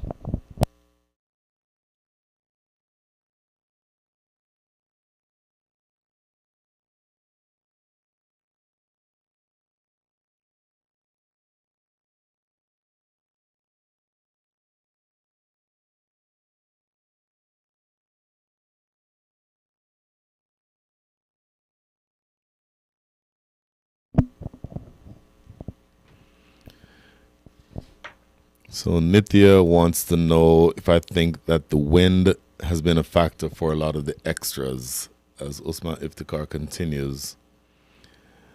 I don't think that that's the case, Nithya. I think the bowlers essentially struggled finding the right line, and even with the wind blowing, it's a slight wind and it's coming from northwest to southeast. So on your screen right now, it's blowing from top right, like that top left to bottom right. If there were bowlers who were tossing it up and having it drift, that may potentially have been an issue. But I think for the most part, the bowlers just have had trouble finding the right lines. Played off the back foot, good sliding stop. In fact, a sliding attempt, but not able to make that stop at backward point. And they run through for a couple. So, thus far, I think that the number one thing that needs to be paid attention to is that the scoring options have been relatively limited in the last several overs. The first over went for 13, mostly because Varshita Jambula was not able to find the right line. But once she found the right line, and then supported here by Usman Iftikhar,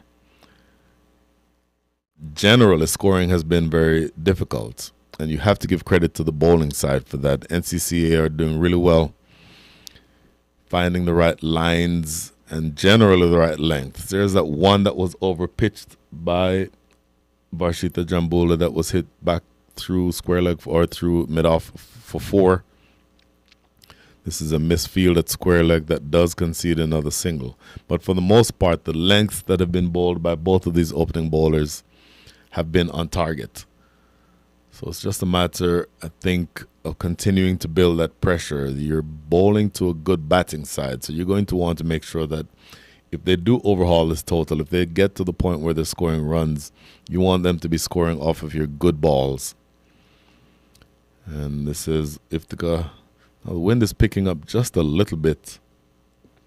Uzma Iftikhar with 2 balls remaining here in her second over. And this is worked right back past the bowler for another single. So 1 ball remaining here in the fourth. The first over went for 13. Over number 2 went for 2 runs. Over number 3 went for 4 runs. And now just 4 runs scored from over number 4 so far. Make that, yeah, it's going to remain 4. Oh, now we've had a direct hit at the striker's end, and they've run through for a single. So really not necessary to run, really to throw that ball. And they concede an additional run. Once again, those are the types of runs that will irritate the bowling side. Yet still only a really good over, just 5 runs coming from it. We have 2 overs remaining in the power play. And the score is 24 for 1.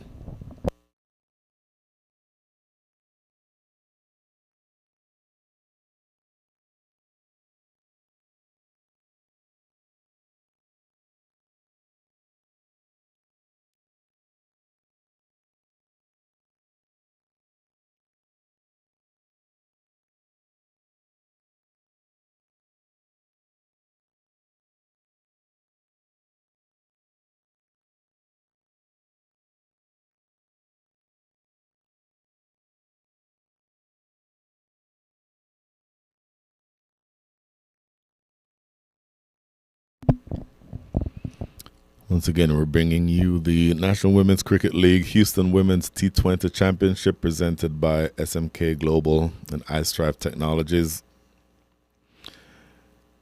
SMK Global with Avni and Abhijit Patel. And iStrive Technologies with Padma and Sudhakar Kanamuri. Really grateful for all our sponsors. This is a new bowler. Yashaditi into the attack. Vice captain. Bowling right arm over the wicket. Oh, look at this. There's a no ball. So she overstepped on that first delivery and it has resulted in a free hit. So not the best of ways to start her spell here for the vice captain, Yashaditi Teki. Overstepping on that delivery. And she gets the ball, that free hit delivery too. Back to Shastri. Looking to force that away on the leg side. Only trickles to square leg. So she's lucky in that right. That she only concedes a single on the free hit. But she's going to need to make sure that she stays behind that front line. Score now moving on to 26 for 1. Which means another 129 balls, another 129 runs are needed in 95 balls. So the asking rate is actually creeping up slowly because of really good bowling so far by the NCCA women.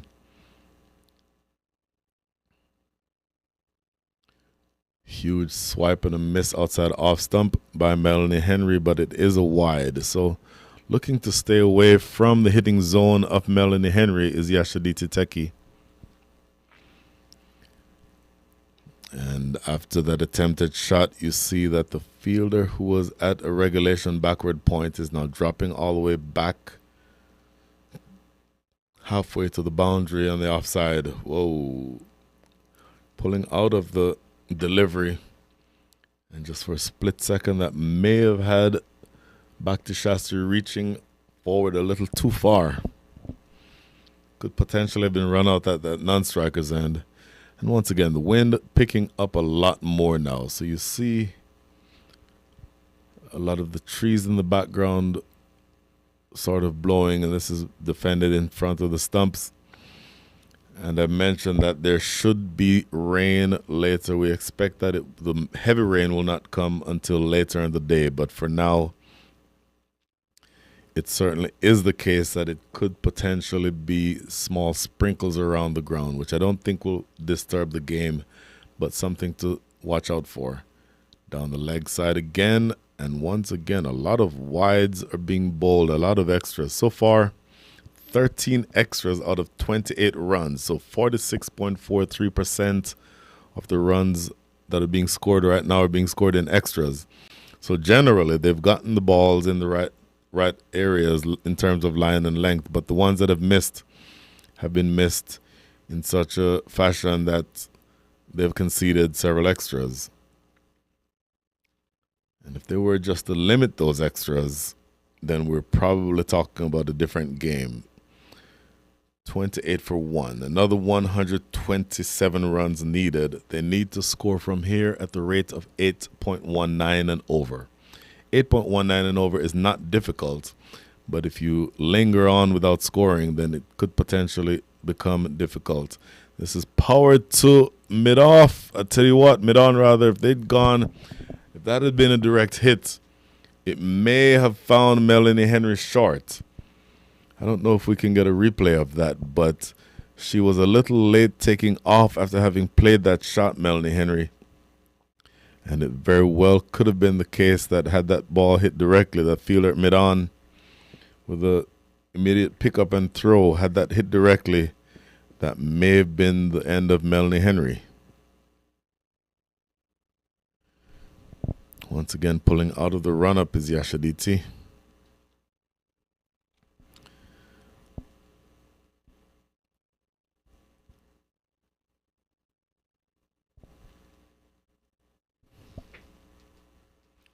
Tapped around the corner to square leg, and that should be a single.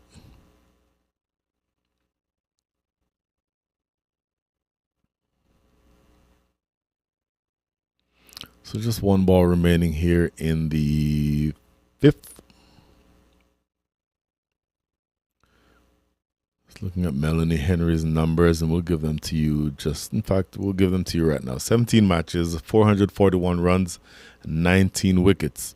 She's played for the USA team. She also plays Legacy International and here in the NWCL. Hard-hitting, stroke maker.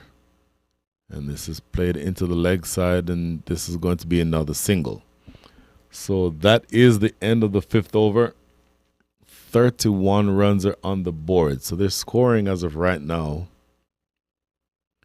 The Willow Breakers scoring at the rate of 6.2 and over. 6.2 and over is not going to be good enough to win this game. So you know that they'll accelerate or attempt to accelerate at some stage. Still another 124 runs adrift with 15 overs to go. We'll be right back.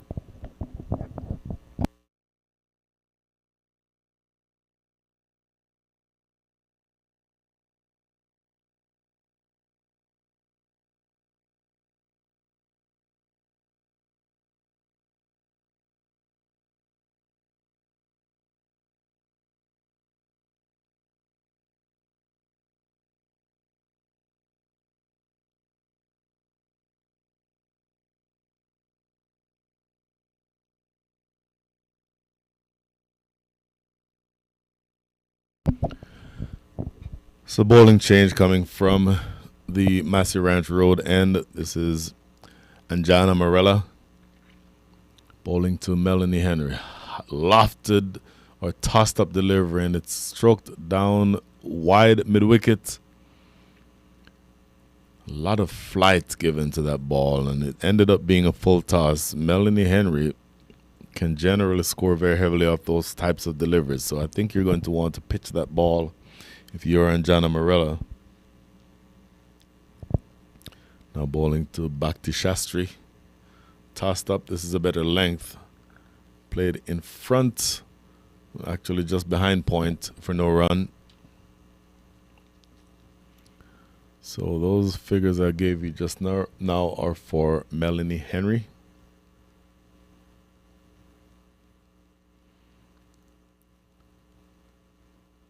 Tossed up, Looking to work this around the leg side. It trickles behind square. Let's see if there is any bat on that. No indication. In fact, there's a signal from umpire Rahul Palnitkar. Leg buys. In fact, just one leg buy.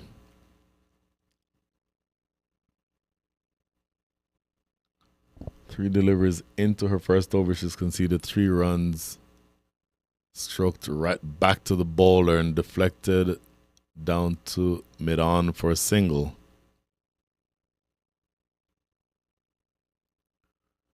So back to Shastri. All matches, 10 matches, 156 runs scored and 3 wickets. So in the National Women's Cricket League, which is where all these figures come from, 156 runs off 189 balls. And she's looking to sweep this away behind square. She'll get at least 2, you would think. And she does get those 2 runs relatively easily. So that is the end. In fact, 2 runs scored and 1 ball remaining from into this over. But back to Shastri. 156 runs, 189 balls, an average of 39, strike rate of 82.54, and a high score of 74 with 150. So she's an accomplished batter, top order batter, and stroking this through. In fact, going on the offside, throw to the striker's end. Boy, that was close, but Melanie Henry, that slide of the bat may have saved her there. It was a very close call, but doing what the coaches tell you to do, slide that bat in, and that fixes a lot of your issues. So, an eventful over, and it appears as though there's a bit more urgency into the efforts here of the Willow Breakers. 6 runs coming from the over. The last 5 have yielded 24, so you know that there's work that needs to be done. 37 for 1 is the score. Another 1:18 to go. We'll be right back.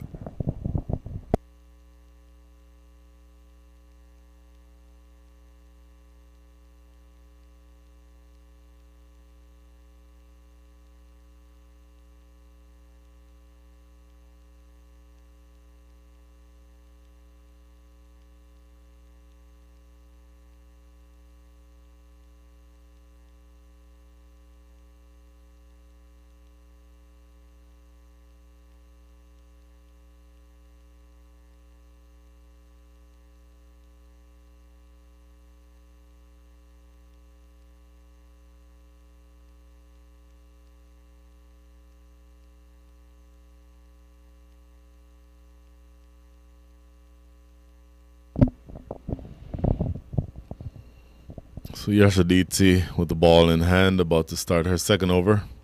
First over went for 7 runs. And looking to go across the line is back to Shastri. That ball wasn't quite short enough to play the shot that she was looking to play. Luckily for her, I think she was struck outside the line of off stump, so not much of an appeal in terms of LBW, but played across that straight ball and that required rate. Keep an eye on the required rate at the bottom right of your screen. It is now up to 8.53. You're going to want to have that number coming closer to 6, as this is stroked wide of mid-on, and they'll get a single. And anytime the number of runs that you need, or the rate at which you need to score, is greater than 6, every dot ball makes the run rate go up, or the required rate go up. But it's also the case that every single makes the required rate go up. So you're going to need at this stage, if you are the Willow Breakers, to score at the rate of 8.56 and over. 8.56 is by no means a difficult chase, or a difficult task is what I'm struggling to say, and my lips won't let me. But you can't be tied down for very long either. And looking to play this away on the leg side is Melanie Henry, and not able to get to it. Good bowling. This is a much better start to the over for Yashaditi Teki. 1 run so far from the first 3 balls. good delivery, Yorker length, and it's only played to mid-on. Melanie Henry having to get on her horse to get to the non-striker's end in time. So just doing it in singles, and the singles are coming really almost at every other ball. So you're not scoring anything close to the rate at which you need to score to win this match if you're the Willow Breakers. And bearing in mind where we are in terms of the weather, it may be something that they pay attention to sometime very soon. This is played behind point for no run. 1 ball remaining and only 2 runs scored. So the point I was making about the weather is that you don't want to ever have the case that your momentum is taking you toward a good total as a batting side and then have weather interrupt that, because then you're having to start over. So you are certainly going to want to make sure, oh my goodness, this is struck directly to mid-wicket, and it was into the hands of that fielder at mid-wicket. She has her hands on her head, as I think she may have just dropped a pretty straightforward catch. Boy, I want to see a replay on that again, because that was struck firmly but directly at head height. I think that fielder is Uzma Iftikhar, and that would have been at a catchable height. You would like to think that those types of catches would be taken, but she was not able to take it. So that is the end of the over. Only 2 runs coming from the over. What a brilliant, brilliant over by Yashaditi. So at the end of 6, make that end of 7, the score is 39 for 1.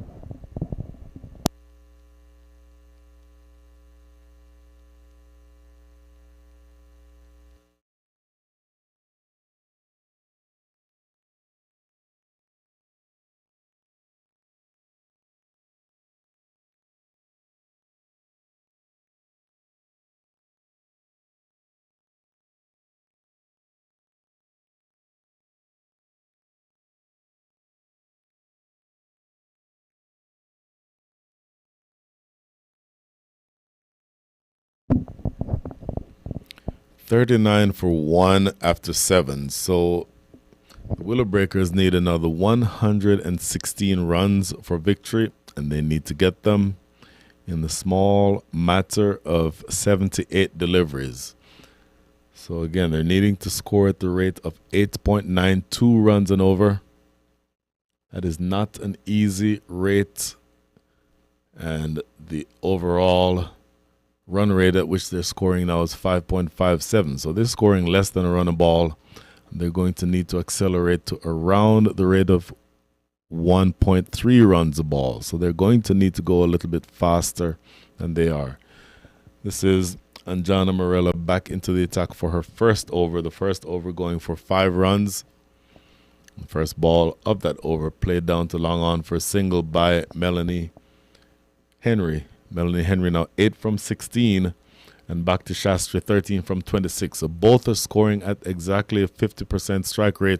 This will help. This is powered away behind square, going down on one knee and sweeping that away past that fielder, short backward square leg for the second boundary of the innings, the first since the first over. So we're into the 8th over. So they've only been doing it in 1s and 2s and extras. You get the sense that at this stage they're going to want to start pushing toward something with a little bit more aggression, not necessarily recklessness, but you certainly need to start bringing that run rate that is currently at 8.76. You can see that in the bottom right hand of your screen. You're going to need to start pushing that on and pushing it down towards a more manageable number. This is stroked through the offside. That's a good looking shot, at least a couple more. Gets close to the boundary and picked up. Good piece of work out there in the deep, but they get a couple more runs. So the last 2 balls showing a little bit more urgency here are the Willow Breakers. 3 runs or 3 deliveries into the 8th over. That score is now up to 46. And this is what you like to see. You want to see them sort of pushing the envelope, making sure that you put pressure back on what has been a really good bowling side so far, NCCA. Tossed up and stroked down to long on for a single. And Manny, your bias is showing. I see that you're cheering for the NCCA women. Obviously, I have absolutely no rooting interest. I'm just happy to see a tournament in the U.S. where women are playing a major tournament on a turf wicket. This is such a boon for our development of cricket here in this country. I can say more about that later if you'd like. In the air, down the ground, 1 bounce, 2 bounces down to long on. So Melanie Henry is starting to show signs of wanting to break out of the sort of malaise that they've been in. She's now up to 9 from 17.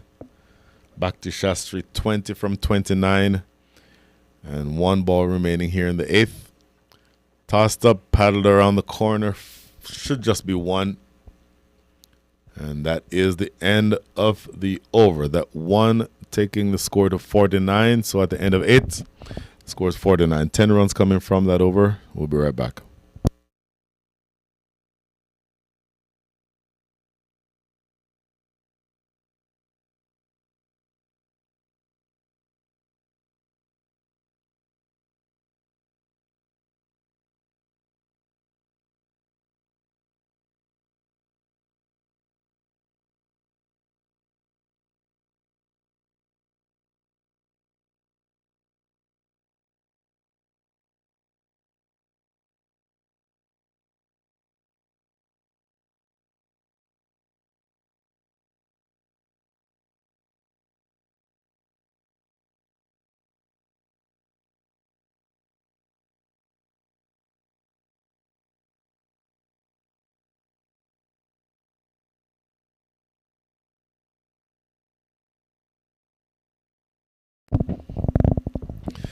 $49 for 1. Again, that last over scoring or the rate was increased just a little bit. 10 runs coming from that over. The overall scoring rate now above 6.13. And signs coming from that over that both Melanie Henry and Bhakti Shastri are looking to push the envelope. And a very light mist around the ground now. So again, the weather very much could be an issue. This is in the air, and I'll tell you what, that is a good stop by that fielder, short, fine leg. She got down and sort of deflected the ball from getting past her. Had that ball gotten past her, it easily would have run away for 4. So in one sense, you could maybe very liberally say that she may have dropped a catch. But more realistically, I think she saved 3 runs there. That's certainly something that her side will want to see. And this is worked around the corner. So another easy single. 2 deliveries, 2 singles. And all of a sudden you get the sense that there's a bit of a momentum switch. So this is Simishka Sivakumar who's bowling. Her first over, the first 2 deliveries each has gone for a single. And now bowling to Melanie Henry. Actually no, she's bowling to Bhakti Shastri, and she plays this one away through the offside for a single. So 3 balls, 3 singles. Once again, you want to make sure, if you are the Willow Breakers, to make sure that the scoreboard keeps ticking. Short delivery, and it is hoisted deep towards mid-wicket. Should just be 1. Melanie Henry not making the contact on that one that she wanted to. And now you see her looking at the bottom of her bat very quizzically, as though there is that reason why she didn't make the contact with that ball that she needed to. But still, you're scoring at the rate of a running ball so far in this over, so none of this is bad. Short delivery, that may have just bounced twice before it got to the batter. I'd want to see on the replay, but that certainly should have been a no ball. And you see the umpire is now talking, and yes, it is signaled a no ball and a free hit. That is good umpiring, because when the ball bounces more than once before it gets to the batter, by definition, that's a no ball. And good umpiring to talk to each other and make sure that the call was right. And now here, this is whipped away behind square for a single. So the free hit doesn't do much damage, just costs them 1 run. But so far, 6 runs from the over with 1 ball to come.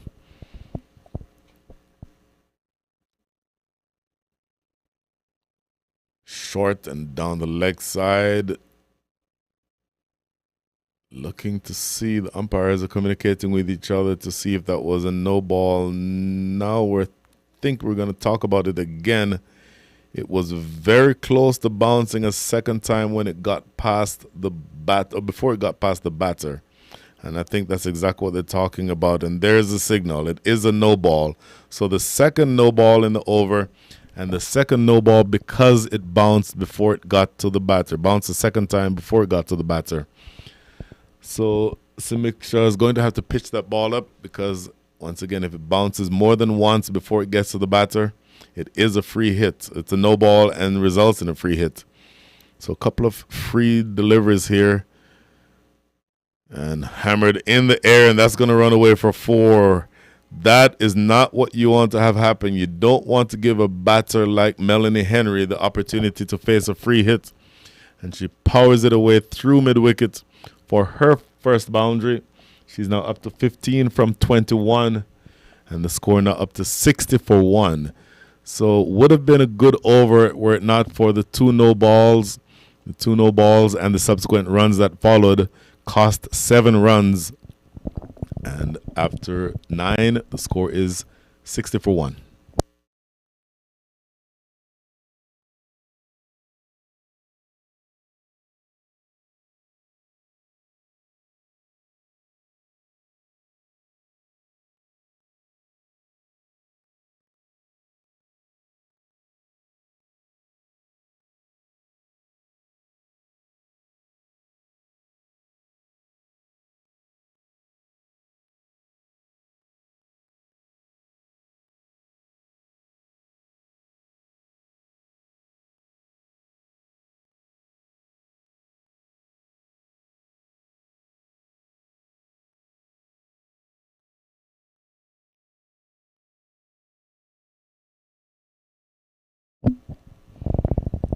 $60 for 1, and Chetna into the attack, and she's greeted by a lovely off drive that sails. In fact, it goes all the way for 4 through extra cover.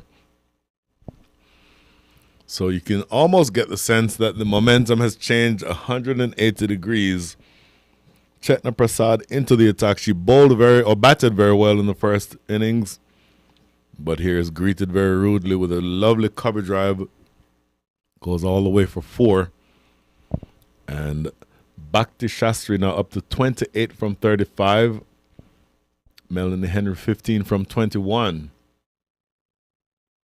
So at what stage do you get the sense that they have the run rate under control? They've now gotten to the point where they're scoring at 6.98 runs and over. And this is going to be a single to square leg. I think that's all that they'll get. And that required rate after that single is now down. In fact, it's up to 8.44. But it was pushing 9 a couple of overs ago. So there's certainly momentum switch. And it's going back in the direction of the Willow Breakers. Oh, Melanie Henry looking for the big swipe. Looking to play that one to long on. I think she's eyeing that big gap between long on and mid wicket. I think that one, in retrospect, could easily have been played through the covers, but I think you get the sense that she is switched on. There's something, a switch that has been flipped, and she's looking to get this over with quickly. And here is the area that she was aiming for, and that is the first 6 of the match. So similar delivery. She missed the first one. This one she connects with cleanly and strikes it over the top of wide long on. That is the first 6 of the innings. And all of a sudden, here we see on the replay, tossed up and dragging that from well outside the line of off stump. It was almost close to the wide line. And she dragged it all the way to wide long on. And it goes for 6. That is a good stroke. Next delivery, similar type of delivery, but much fuller this time. And down to long on. Could have run for a second run because it was bobbled, but not able to get away far enough. So Once again, that momentum switch is well and truly in effect. The run rate now up to 7.45. This is now back to Shastri, back on strike.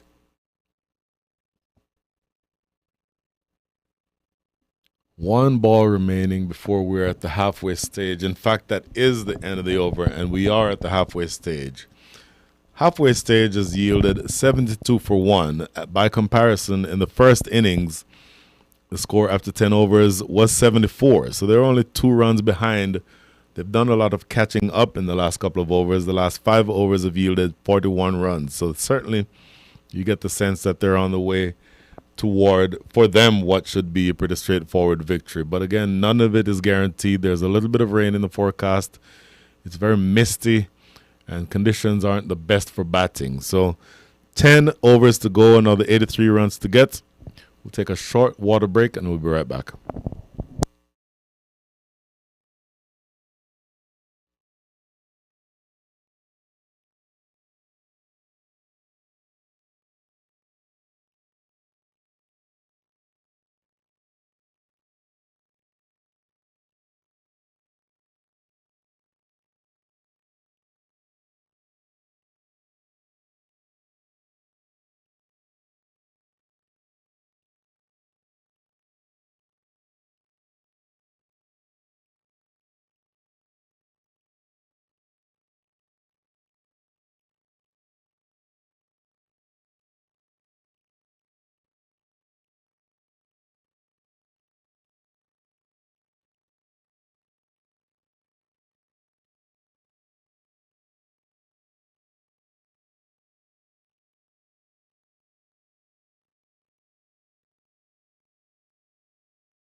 Last 10 overs, and I'll tell you, we'll need to pay attention to the weather because there's a very steady drizzle across the ground. It's not very heavy. It's relatively light, but it is steady. And it's blowing. Actually, the winds have switched a little bit now that it's coming from the south. So the bottom of your screen, bottom right of your screen is where the wind is coming from.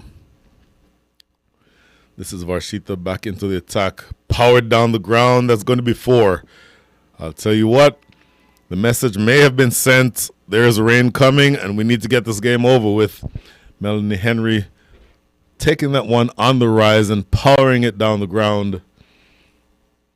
Here we see on the replay, dragging it from outside off and lofting it over the head of the bowler, and that runs away for 4.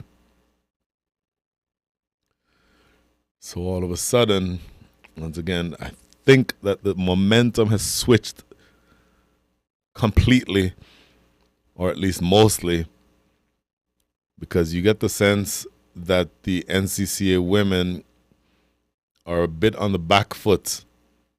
And this is clipped in the air. That's going to be another drop at mid-wicket. I think that's Usma Iftikhar. Once again, not an easy catch, but one that you think should have been taken. It was to her left. And to add insult to injury, they're able to run through for a single. So two balls bowled and 5 runs already on the board in this over. So we're almost exactly at the halfway point of the stage in terms of the number of runs. And this is forced off the back foot. And now we are at the halfway stage with the number of runs, because before that delivery, the score was 77 and they needed 78 runs. So after that single, those two numbers have reversed. 78 runs is the score and 77 needed. But unfortunately, the throw that comes back in hits Melanie Henry on the elbow, it looks like, and she appears to be in a lot of pain. Obviously inadvertent, very accidental. The throw coming in from the covers, and it struck her on the elbow.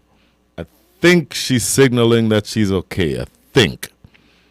And in fact, there's a bit of a delay, but just a fist bump with her partner, and I think that she's going to be fine. So I don't think there'll be any reason to delay things. And in fact, you see all of a sudden she waves off her teammate who was about to run onto the field. So she's going to be fine. It's never a good feeling to get hit on the elbow, but I think she's okay. Next delivery, down the leg side. It's going to be a couple of free runs. So they just jog through for 1, but this should be wide as... No, my apologies. It was signaled as a leg by. So I thought it just went down the leg side. It apparently clipped something on the way through. And so luckily for the NCCA women, you didn't concede an extra run, and you certainly have used up a ball. So these are very small things in the context of the game, but it's important to not concede extra runs and extra balls. 2 balls remaining now in the 12th. Make that the 11th. Down the leg side. And they'll run through for a single. Wait to see the signal from the umpire. And it is wide. So those are 2 runs added to the total. Certainly not something that you want to see. That line, of course, needing to be on off stump. Varshita struggled with her line in the first over, where she conceded 13 runs. Most of those were wides. Did well, very well, actually, in the second over. But so far, this over is a little bit finding it hard to find the right line. This is clipped away. Oh, it gets right through the fielder down on the boundary at square leg. It should have just been a single, but unfortunately for her, it goes right through, and she concedes a boundary. So that absolutely is not something that the captain would want to see, and certainly not the bowler, Varshita. Once you get that ball straight enough where you've corrected the line that you were bowling, still a little bit on the leg side, but certainly a better delivery than the previous 2. Clipped straight to square leg. Should have only conceded 1 run, but you end up conceding a boundary. So just 1 ball remaining now in the 11th over.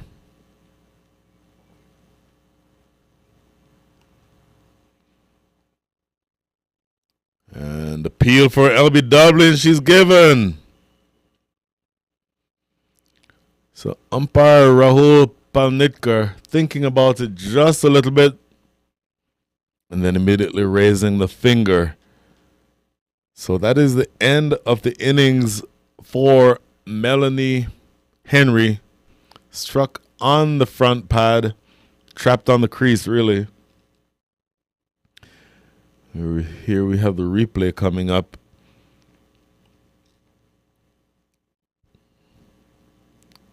Full and straight. Yeah, for me, that's out. That is looking like it's absolutely plumb. Melanie Henry looking to play that to mid-on. Really should have been playing that ball right back down the pitch. So effectively playing across that delivery. And unfortunately for her, being adjudged to have been right in front. So for me, that's a good piece of umpiring. I do think that that's a wicket. And that is the end of the over. The last ball of the over, even though it conceded 13 runs, the over, the last ball resulted in a wicket. So that is a big wicket that probably serves to stem the momentum that was being built. So at the end of 11, the score is 85 for 2, another 70 runs needed. Interestingly, the run rate right now is 7.73, and the required rate is 7.78. So they're exactly in line with each other, which again is what you'd wanted all along if you are the Willow Breakers. Now you need to continue pushing in the direction of victory. If that's the team that you're supporting, you want to see that that's exactly what happens. But again, bear in mind that there is a certain amount of rain. It's drizzling very lightly, but it's a consistent drizzle. And looking at the forecast, there's going to be rain in the forecast for the next several hours.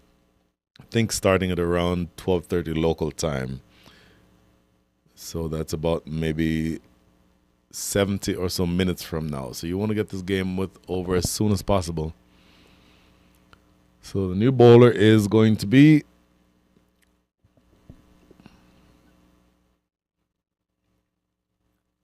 coming from the Massey Ranch Road end. It's just taking some time for the scorecard to be updated here. We'll update this as soon as we get the information.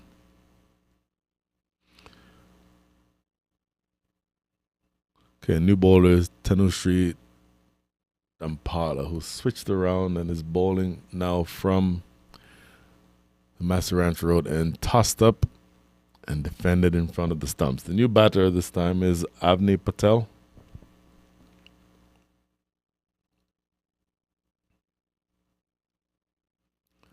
Avni Patel, right-handed batter. She's now on strike, facing up to Tanushree Dampala.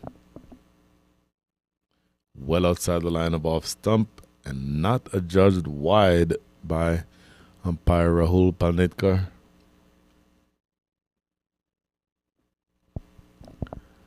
Tanushree into her first over.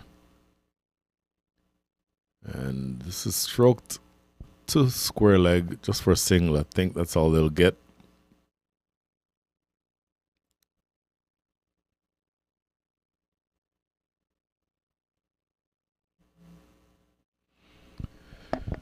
So big picture, we're looking at another 87. Make that 80.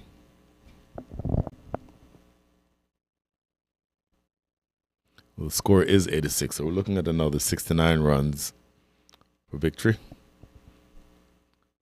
And this is worked down to long on.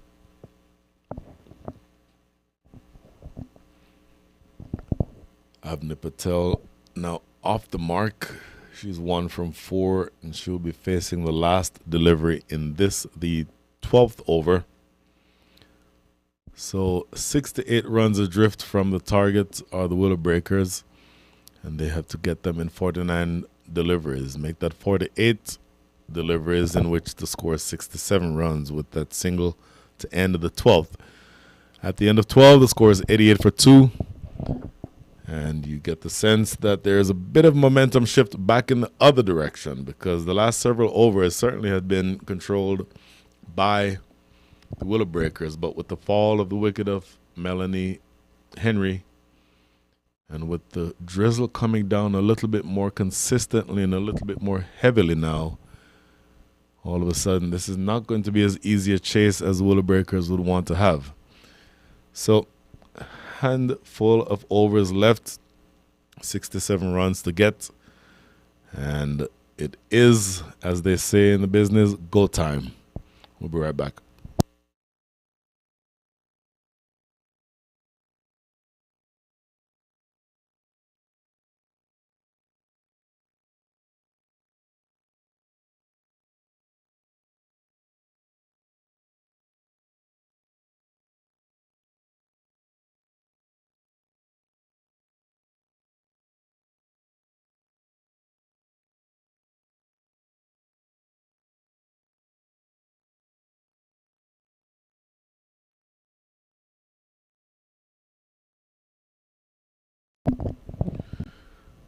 So bowling change coming from the Pearland end. First delivery too far outside off stump. And she'll have to re-bowl that one.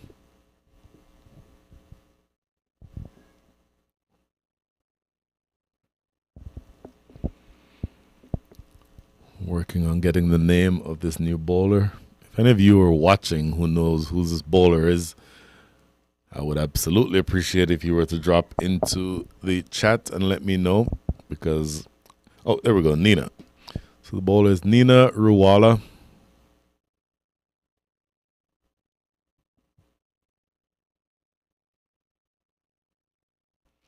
Right arm over the wicket. Down the leg side with this full toss. So a number of wides to start this over by Nina Ruwala. And not what you want if you are the NCCA women. You want this ball to be, or these deliveries to be on off stump, or at least on the stumps. Full toss in the air, top edge really, and traveling down to short third, but they're able to run through for a single. So a handful of wides so far, 2 wides and then a single off the bat.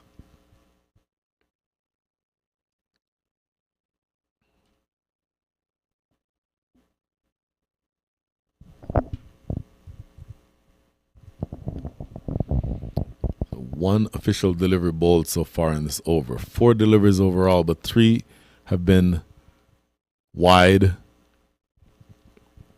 And still another 5 balls to go in the over. Stroking this one back to the bowler herself, but not able to field, and they run through for a single. So maybe that should not have been a run. The bowler, Nina Ruwala, would feel that she should have stopped that one. And in fact, now you see her flexing her wrist. Not exactly sure what's going on.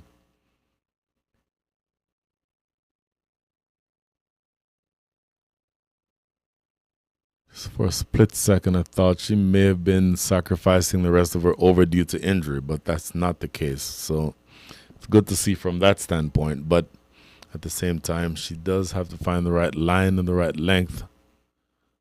Down the leg side again. So unfortunately, these are wides that are going to hurt. That score sneaking upward now to 94. So just another 6-1 runs needed, and we still have 46 balls to go. But once again, just needing to score at the rate of 7.62 runs and over. Looks to work this around the leg side, and that's going to be a single. My apologies. The required rate now is 8 and over. They're scoring the Willow Breakers at the rate of 7.6 and over. So you certainly have a lot more scoring that you need to do.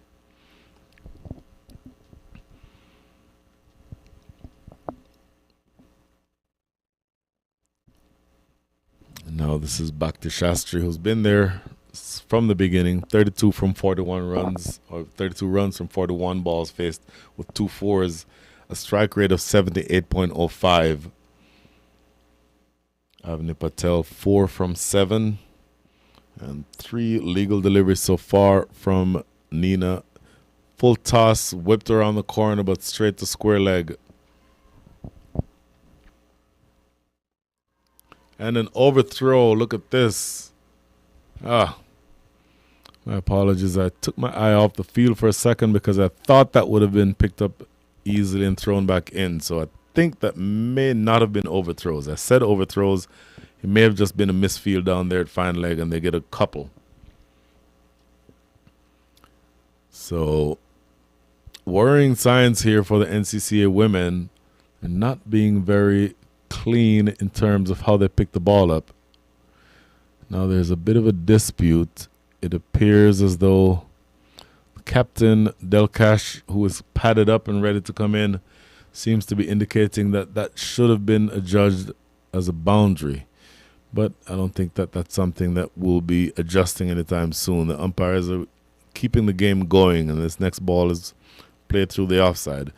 Again, in the grand scheme of things, if that had been adjudged a boundary, it would have been 2 additional runs. But the time it would take to sort of work all that out is time where the rain can continue to come down a little harder. So you don't want to have any unnecessary delays.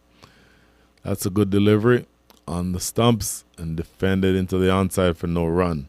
So that is the end of the over. 10 runs coming from it. At the end of 13, the score is 98 for 2.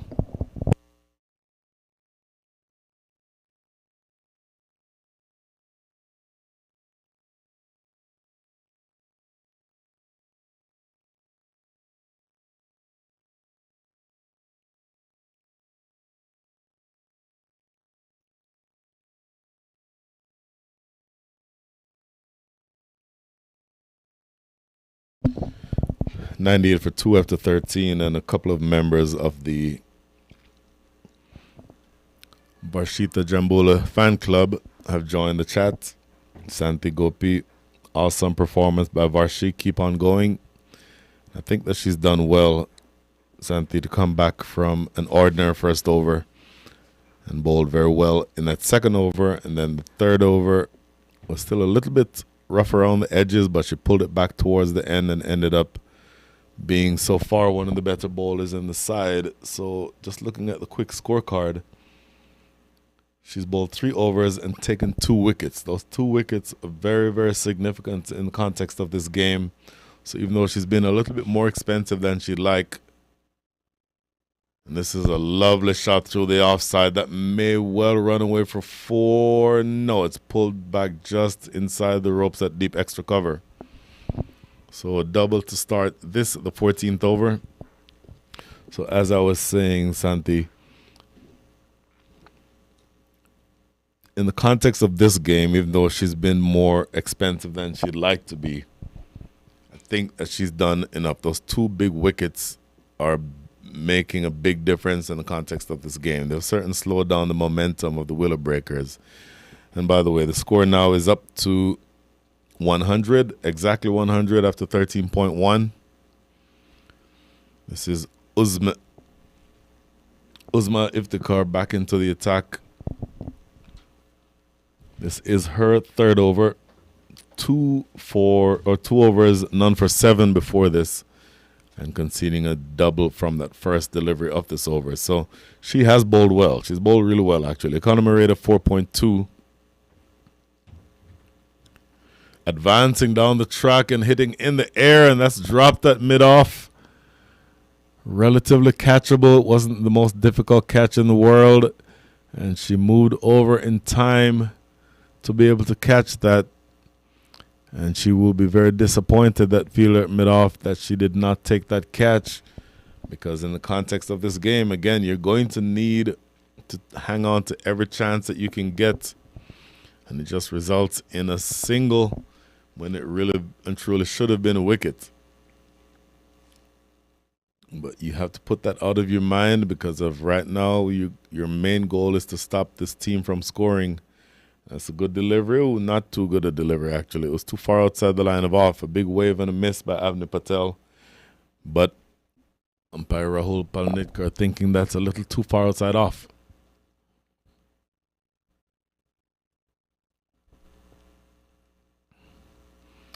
Next delivery. Very full, low full toss, and struck right back to the bowler herself for no run.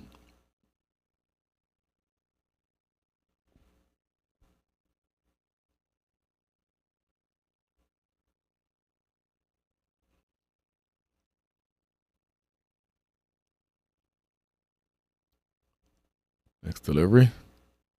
Forcing it away through the leg side. There's a fielder on the boundary at mid-wicket. They come off of the boundary to keep the damage just to 1 run. So Avni Patel just recently to the wicket, 5 from 10.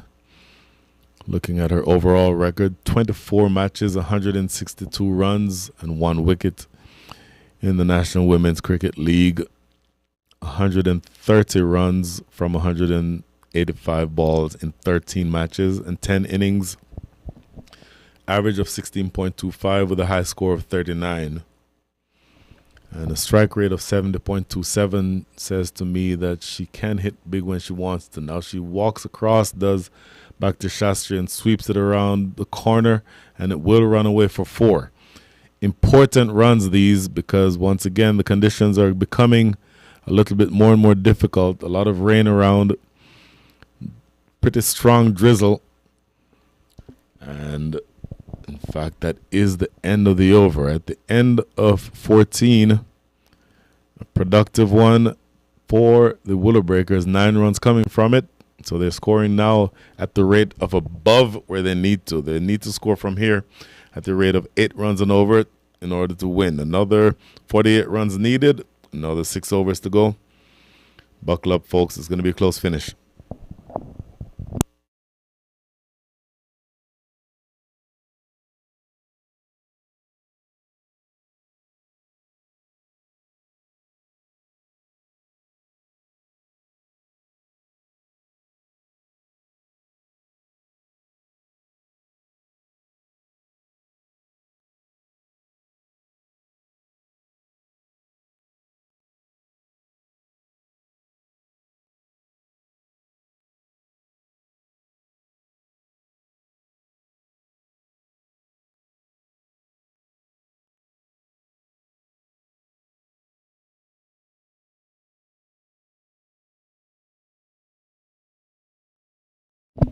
.107 for 2. Another 48 runs needed. Another 6 overs in which to get them. And with the ball in her hand at the top of her run-up at the Pearland end is Yashaditi. Yashaditi Teki so far. 2 overs, none for 9. So good figures from that standpoint. But now you get the sense that she needs to take wickets. Avni Patel on strike. Here's the first delivery. Wrapped on the pad. And umpire Rahul Palnitkar indicating that that one was slipping down the leg side. So a precious dot ball. It's at this stage of the innings where a dot ball makes all the difference in the world with regard to the run rate. So look at that run rate on one dot ball, jumps from 8 to 8.23. So this is a part of the innings where you absolutely need to be accurate with your bowling, because when you restrict the other team from scoring, then that pressure builds. Stroked down to mid-on, not picked up cleanly. Had that been a clean pickup, there could potentially have been a run out at the non-striker's end. But you do get a single, and that single now brings Bhakti Shastri on strike. 42 from 47. 3 fours. No 6s. In fact, there's only been 1 6 hit in this match, and it's been by Melanie Henry. Melanie Henry perishing via the LBW route several overs ago. And now 34 balls remaining in this innings and 47 runs needed to get. So watch those 2 numbers and see if they can start to converge, because that's what you need to have happen if you're going to be the Willow Breakers and looking to win this match. Looking big, kind of lost her shape on that shot, did back to Shastri. And the thick inside edge has the ball trickle down to deep mid-wicket for a single. So once again, when you're looking to score at the rate of 8.36 runs and over, it is the case. In fact, was that a free hit? Did I miss a free hit there? I thought I just saw the umpire signaling. Don't know that that was the case, but I'd want to make sure. I may have just caught the back end of a signal from him. We'll verify that shortly. And in the air, sinking as it gets to mid-wicket, no run. So that may not have been a free hit. In fact, it may well have been a free hit, because now the score has gone up by 1. So if I missed that, my apologies. The score is now 110 for 2 after 10.3. Make that 14.3.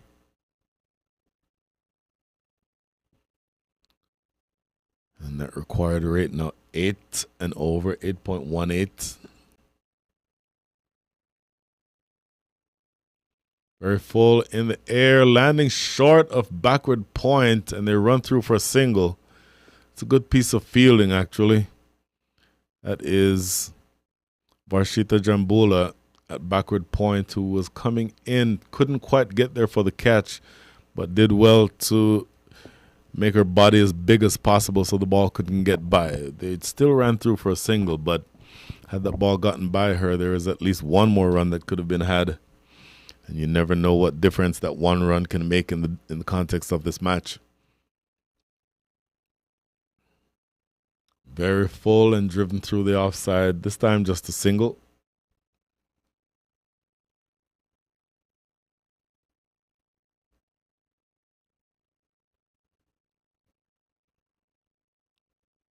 And now one ball remaining here in the 15th. Yashadita looking to close this over out strong. 14 runs conceded from her spell so far.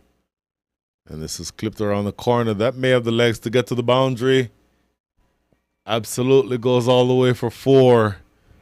And that is glance off the legs. That is an elegant looking shot by Avani Patel.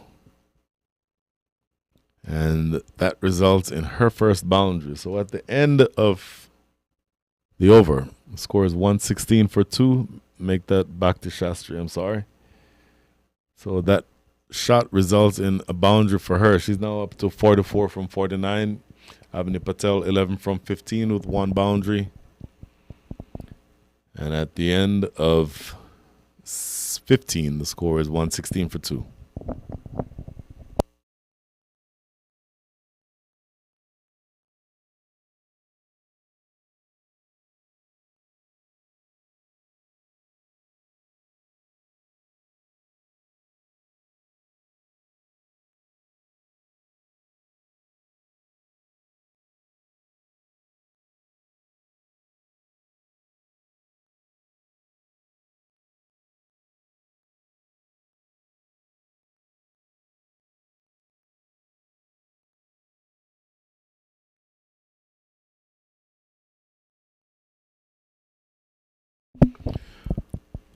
$116 for 2. Chetna Prasad back into the attack.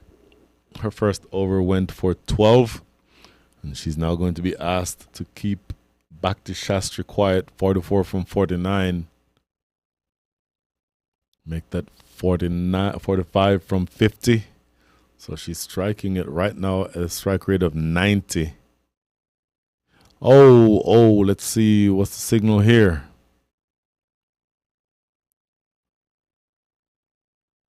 I think that's a no ball. Let's see. It may be a no ball because of the number of fielders outside the circle. That's exactly what that is. And that is good heads-up work by somebody who's already batted. Melanie Henry is the one who immediately pointed it out to the umpires. The umpires both agree, and this is a free hit. That is an unfortunate way to get a free hit. Again, you have to have inside the circle, there need to be at least 4.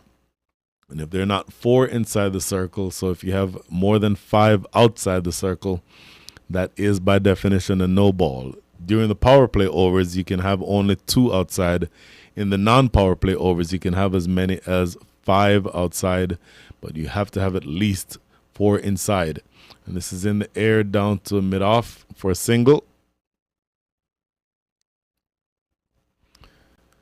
So you don't see that happen very often where a batter who has already been dismissed is the one who calls a no ball. And then certainly when the umpires are able to have that pointed out to them, good on them for being able to accept that that really was a no ball. By definition, it really was. And looking to go big there. That's a good delivery. And that's under the sliding attempt there by Varshita Jambula. And they'll get a single. 36 runs needed from 28 balls. So this is certainly, you're dragging yourself back into the match here if you're the Willow Breakers. And the big hitting that we're expecting hasn't really materialized, but they're getting them in 1s and 2s as of right now. Oh, quick run and a direct hit, and it is out. Oh my goodness. That's a good pickup and a clean hit by that fielder at mid-on. pick up and a direct throw. And that found Avni Patel short. She took off running late. Look here on the replay. Deciding belatedly to go after that. Actually just sort of jogging. In fact, the person who took off late was Shastri. So I don't know that it was really always on. That run may not have been on. And Shastri took off late. And the person whose call it was, Avni Patel, had good sight of the entire play, so she easily could have said no if she thought that she would not have been able to make it. I actually thought the throw was going to go to the top end, to the striker's end.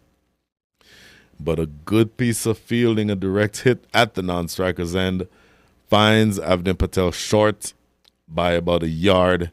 And so the third wicket goes down. The score is now 120 for 3.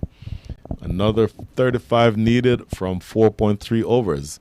And the new batter coming in is the captain herself, Delkash Shariarian. Delkash, my apologies if I'm not pronouncing your last name properly, but Delkash, a tremendous cricketer, former Canadian international.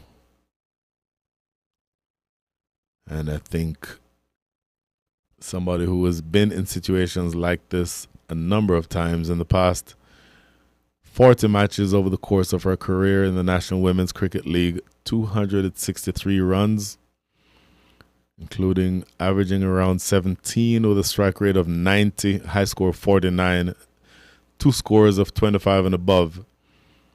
But her experience, I think, speaks more to the ability to handle this situation and help drag her team over the finish line. Attempted sweep, looking to go in that area toward fine leg, was Bhakti Shastri, 46 from 51. Scoreboard actually has that incorrect. The batter on strike is Bhakti Shastri. She has been there from the beginning, and you get the sense that all eyes are on her now. It may be up to her to pull her team over the finish line along with the captain. This is struck down the ground. Oh, good sliding attempt there by that fielder at mid-off. She may just have saved 2 runs because that ball was struck firmly enough that I think it would have had the legs to get to the boundary. But luckily for the NCCA women, that fielder at mid-off, that is Uzma Iftikhar, was able to deflect it enough and help save 2 runs for her side. Outside off, looking to play the late cut, not making any contact with that. That is the last ball of the 16th over. An eventful over that saw the fall of a wicket. But they creep that much closer to victory, the Willow Breakers. They're now at 122, which means in the last 4 overs, they need another 33 runs. That required rate 8.25. But with wickets in hand, a set batter at the crease, and a former international player at the other end of the crease, you'd like to think that just by a nose is how the Willow Breakers should win this. So another 4 overs to go. We'll be right back.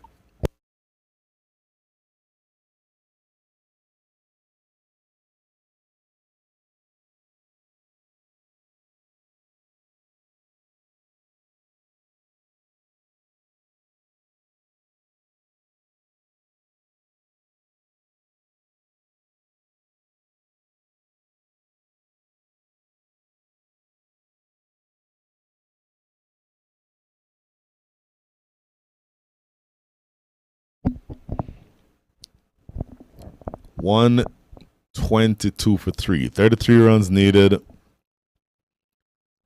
24 balls in which to get them. And a small matter of 7 wickets in hand. So that allows the captain, Delkash Shariarian, to play with a certain amount of freedom. This is Varshita back into the attack, and she knocks her over.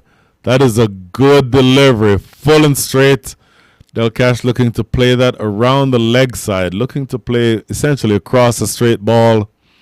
And she loses her middle stump, and Varshita is going to be very happy with that delivery. Full and straight, and gets through a former international player. That is a feather in her cap. She is now taken 3 wickets for 28. Great bowling on her part. And what she has done here is pulled things back a little bit from the Willow Breakers.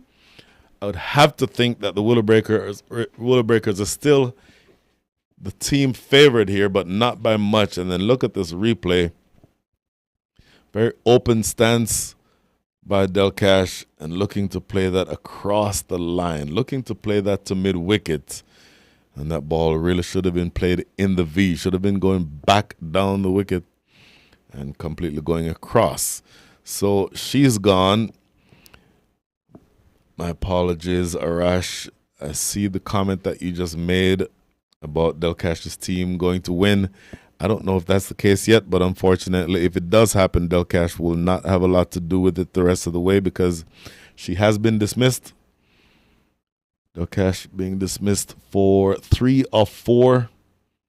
And now the new batter coming in is...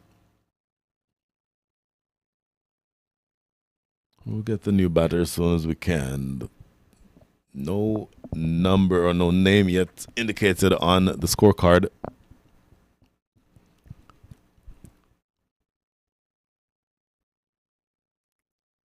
Oh, I'm sorry. That is Jenny Basson. My apologies. Missed that. Okay, I was looking at the wrong end. Jenny Basson, all-rounder from South Africa. And she forces it off the back foot for no run. So, Jenny Basson... My apologies. I was absolutely looking at the wrong end of the pitch. Didn't see probably the person on this team who is most familiar, at least to me. Right-handed batter, all-rounder. And in her career in this tournament, we went over her bowling figures a little earlier. And looking to play this one. This is good bowling. This is absolutely brilliant bowling by Varshita. This is her last over. She has another 3 overs to go. And there is no question that she has pulled things back from a pretty ordinary start. And she's absolutely gotten to the point where she's bowling exactly in the right areas. This is stroked right back to the bowler herself for no run. So in 21 matches in the National Women's Cricket League, Jenny Basson 122 runs, 42 runs of those in the T20 format and 36 in the one-day format.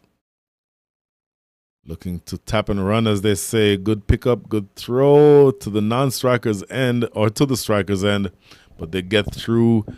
Good piece of running. Thumbs up from both batters to each other, indicating that that was a good passage of play. So just 1 ball remaining here in the over, and in fact in the spell for Varshita Jambula.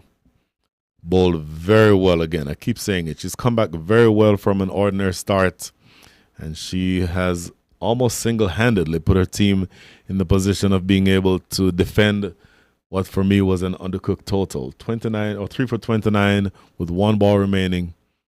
In the air, that's going to run away close to the boundary.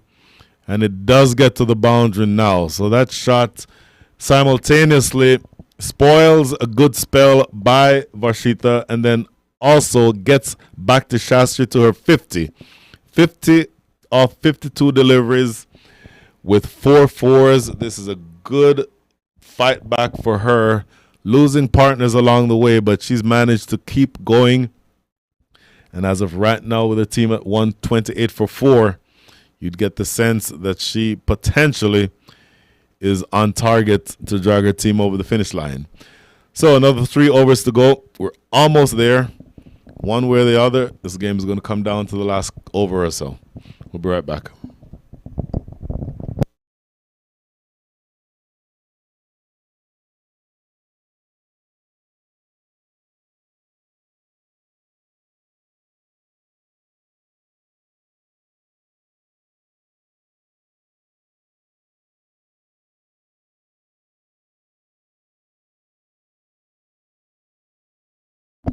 pretty straightforward equation from here. 3 overs, 27 runs. So 9 runs and over needed. This is going to be Chetna Prasad bowling her 3rd over. And it is defended. Can't get past short mid-on. It's Janae Bassan on strike. Now 1 from 5. At the other end is Bhakti Shastri, 50 from 52. It's a thick inside edge that trickles to mid-wicket. And Janae Bassan has her 2nd run. And it brings back on strike the woman who has 50 runs against her name. Never a bad thing to see against your name in any format of cricket. Chetna Prasad, again, batted well in the first innings. Right now being asked to do it with the ball. None for 20 so far from 2.2.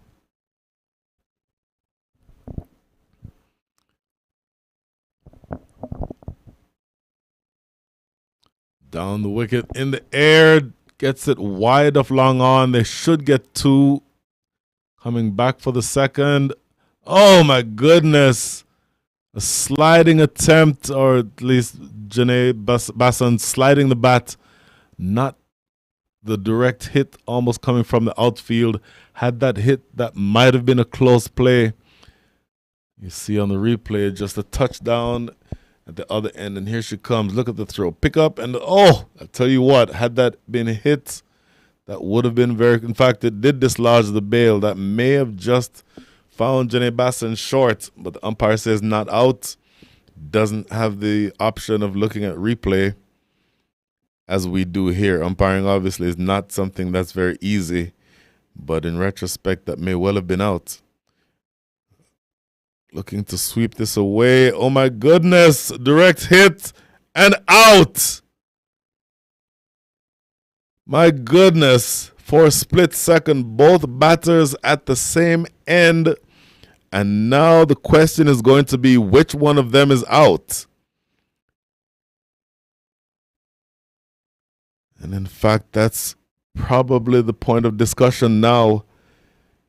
This replay is going to show a lot because I think there is going to be some confusion as to who is out. Moving all the way across, wrapped in front of the stumps, that easily could have been LBW, not given.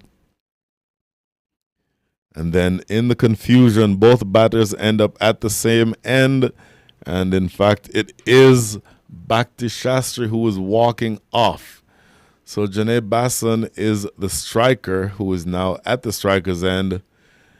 She is 2 from 6, and Bhakti Shastri, unfortunately, has been run out. So the Willow Breakers are stuttering towards the back end of the innings here. Going into bat is now Hala Asmat. Hala Asmat, yet another experienced cricketer.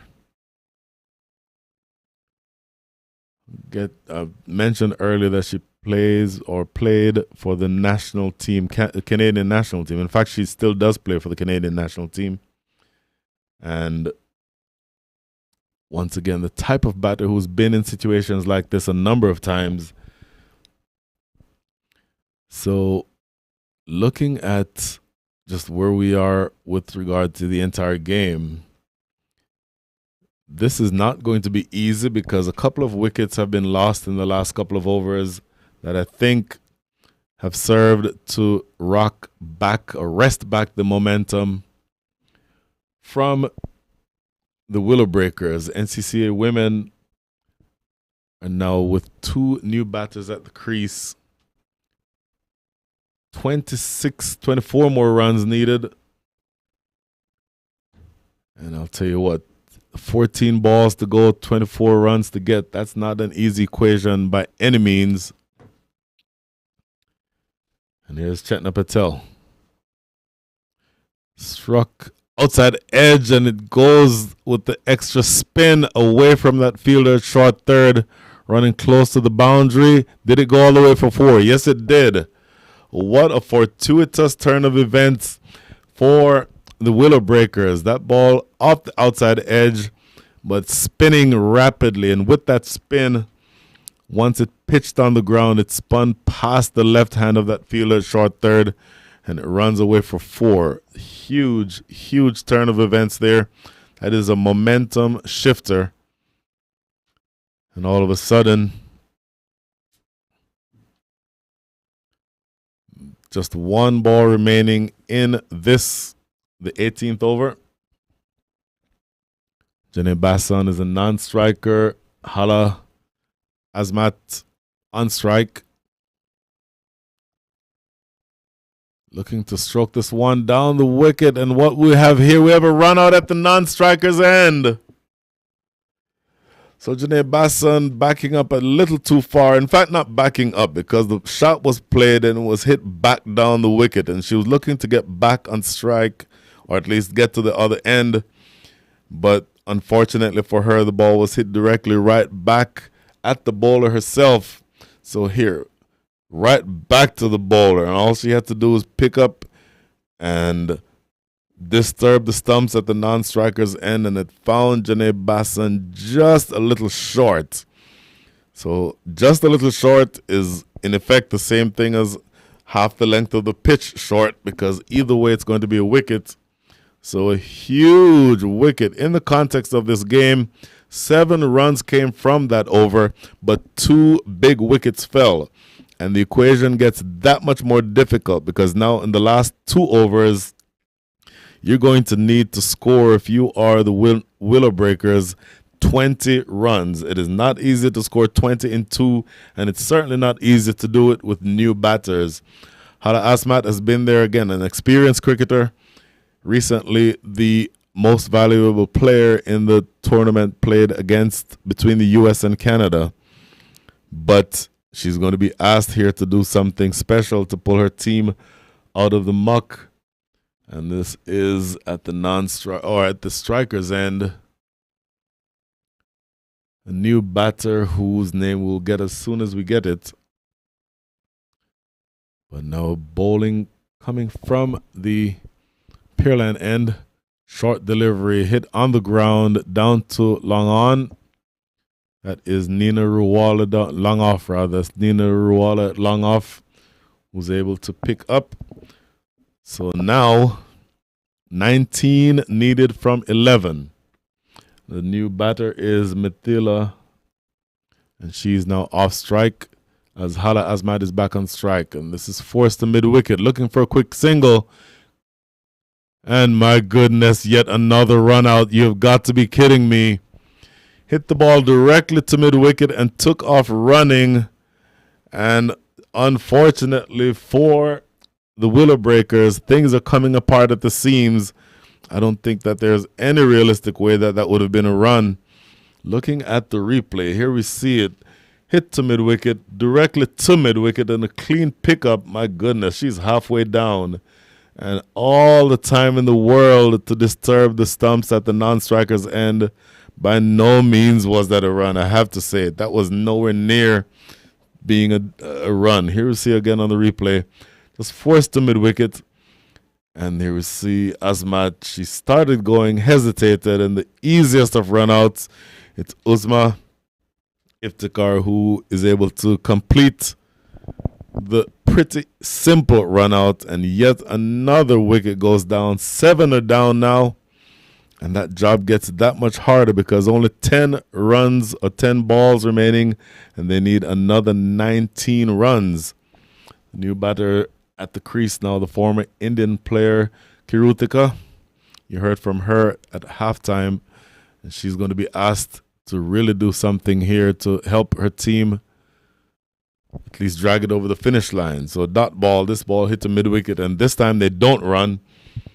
And that dot ball does make things more difficult, though. Now 19 from 9.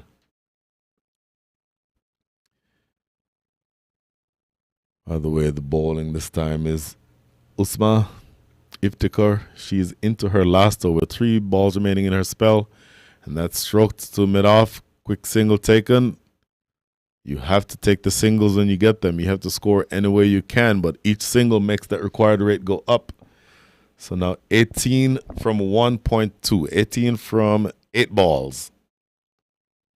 And just the last 2 deliveries remaining in the spell of Usma Iftikhar, who has bowled well. 3.4 overs, none for 18.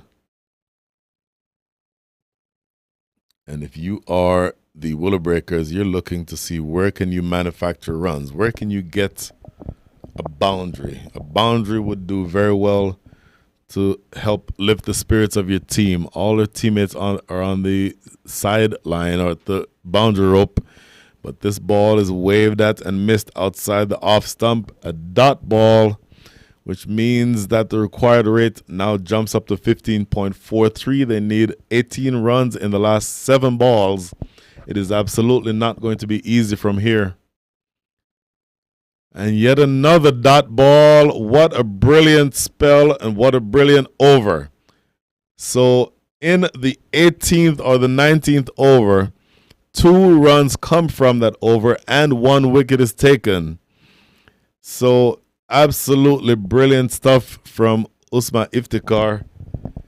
And all of a sudden things become that much more terminal for the Willow Breakers because they now need to score 18 runs. They need to figure out a way to score 18 runs with 2 new batters at the crease. Kritika Subramanian is on strike. Make that Kritika Subramanian is at the non-striker's end.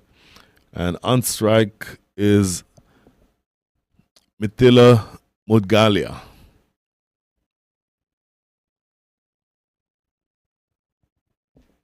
All of a sudden, things have changed dramatically in the last 5 or so overs. Full toss in the air. Is it going to be signal or no ball? No, it's not. So all they get is 1. So 17 needed from 5, and this is going to be so much more difficult at this stage. This is Chetna, who batted beautifully and is now being asked to save this match for her side. Next delivery, swing and a miss, appeal for a stumping, and she's gone. Oh my goodness. So effectively, that feels to me like the end of the match. 4 more balls remaining, but a big wicket taken here. 138 for 8 is the score. We still need another 17 runs if you're the Willow Breakers, and you have only 4 runs in which to get them. Essentially, from here, 4 fours for the remaining 4 balls ties this match. You need more than 4 fours to win. Is it likely? It's very, very unlikely. Only 2 wickets in hand, and in fact, 1 wicket in hand, because bearing in mind they're playing only with 10. So this is the last pair at the wicket. And the last pair at the wicket, that means that the new batter coming in to join Kritika Subramanian. We'll get the name of this new batter as soon as we can, but this is the last pair.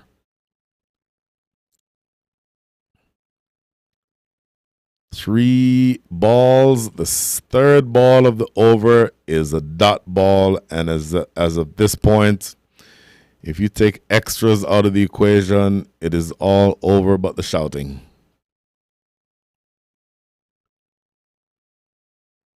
It's going to be single, and that does make it official.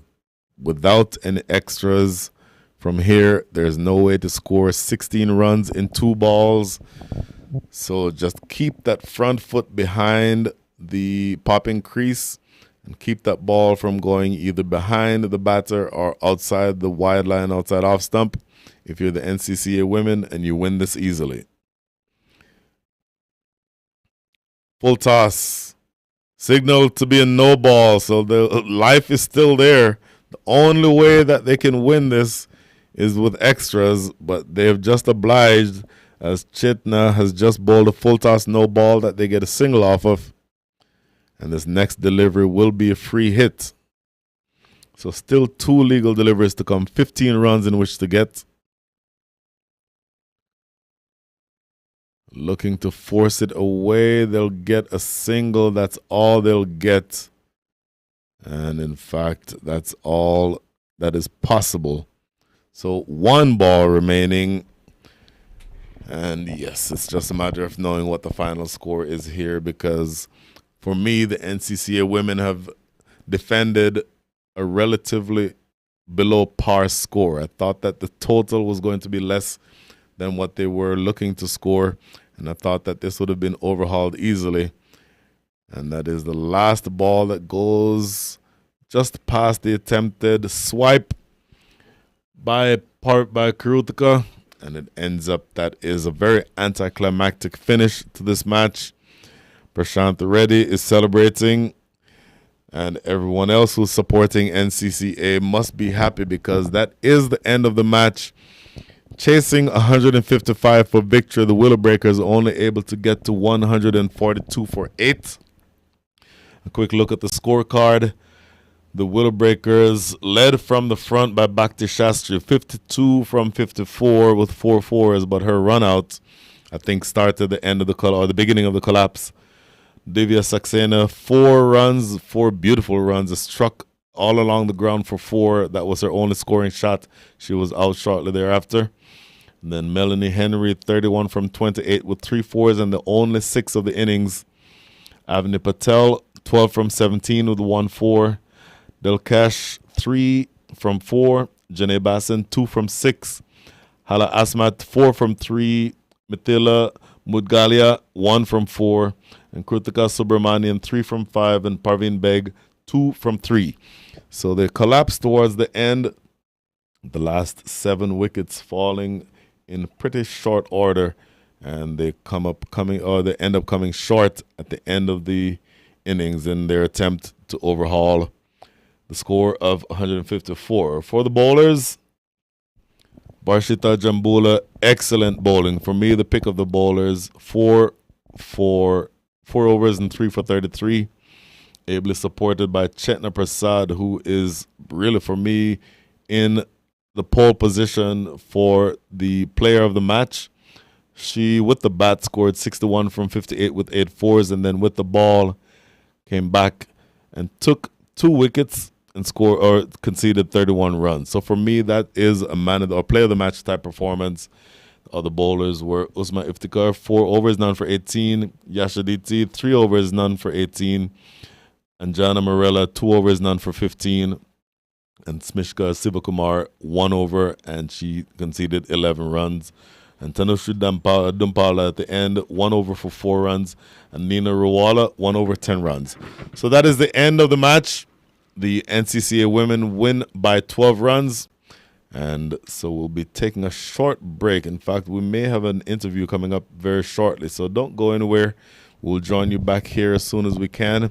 And, of course, as a reminder, weather permitting, we will have cricket, 2 more matches on schedule for today here in the National Women's Cricket League, the Houston Women's T20 Championship, presented by SMK Global and iStrive Technologies. Give us a short break. We should be back shortly.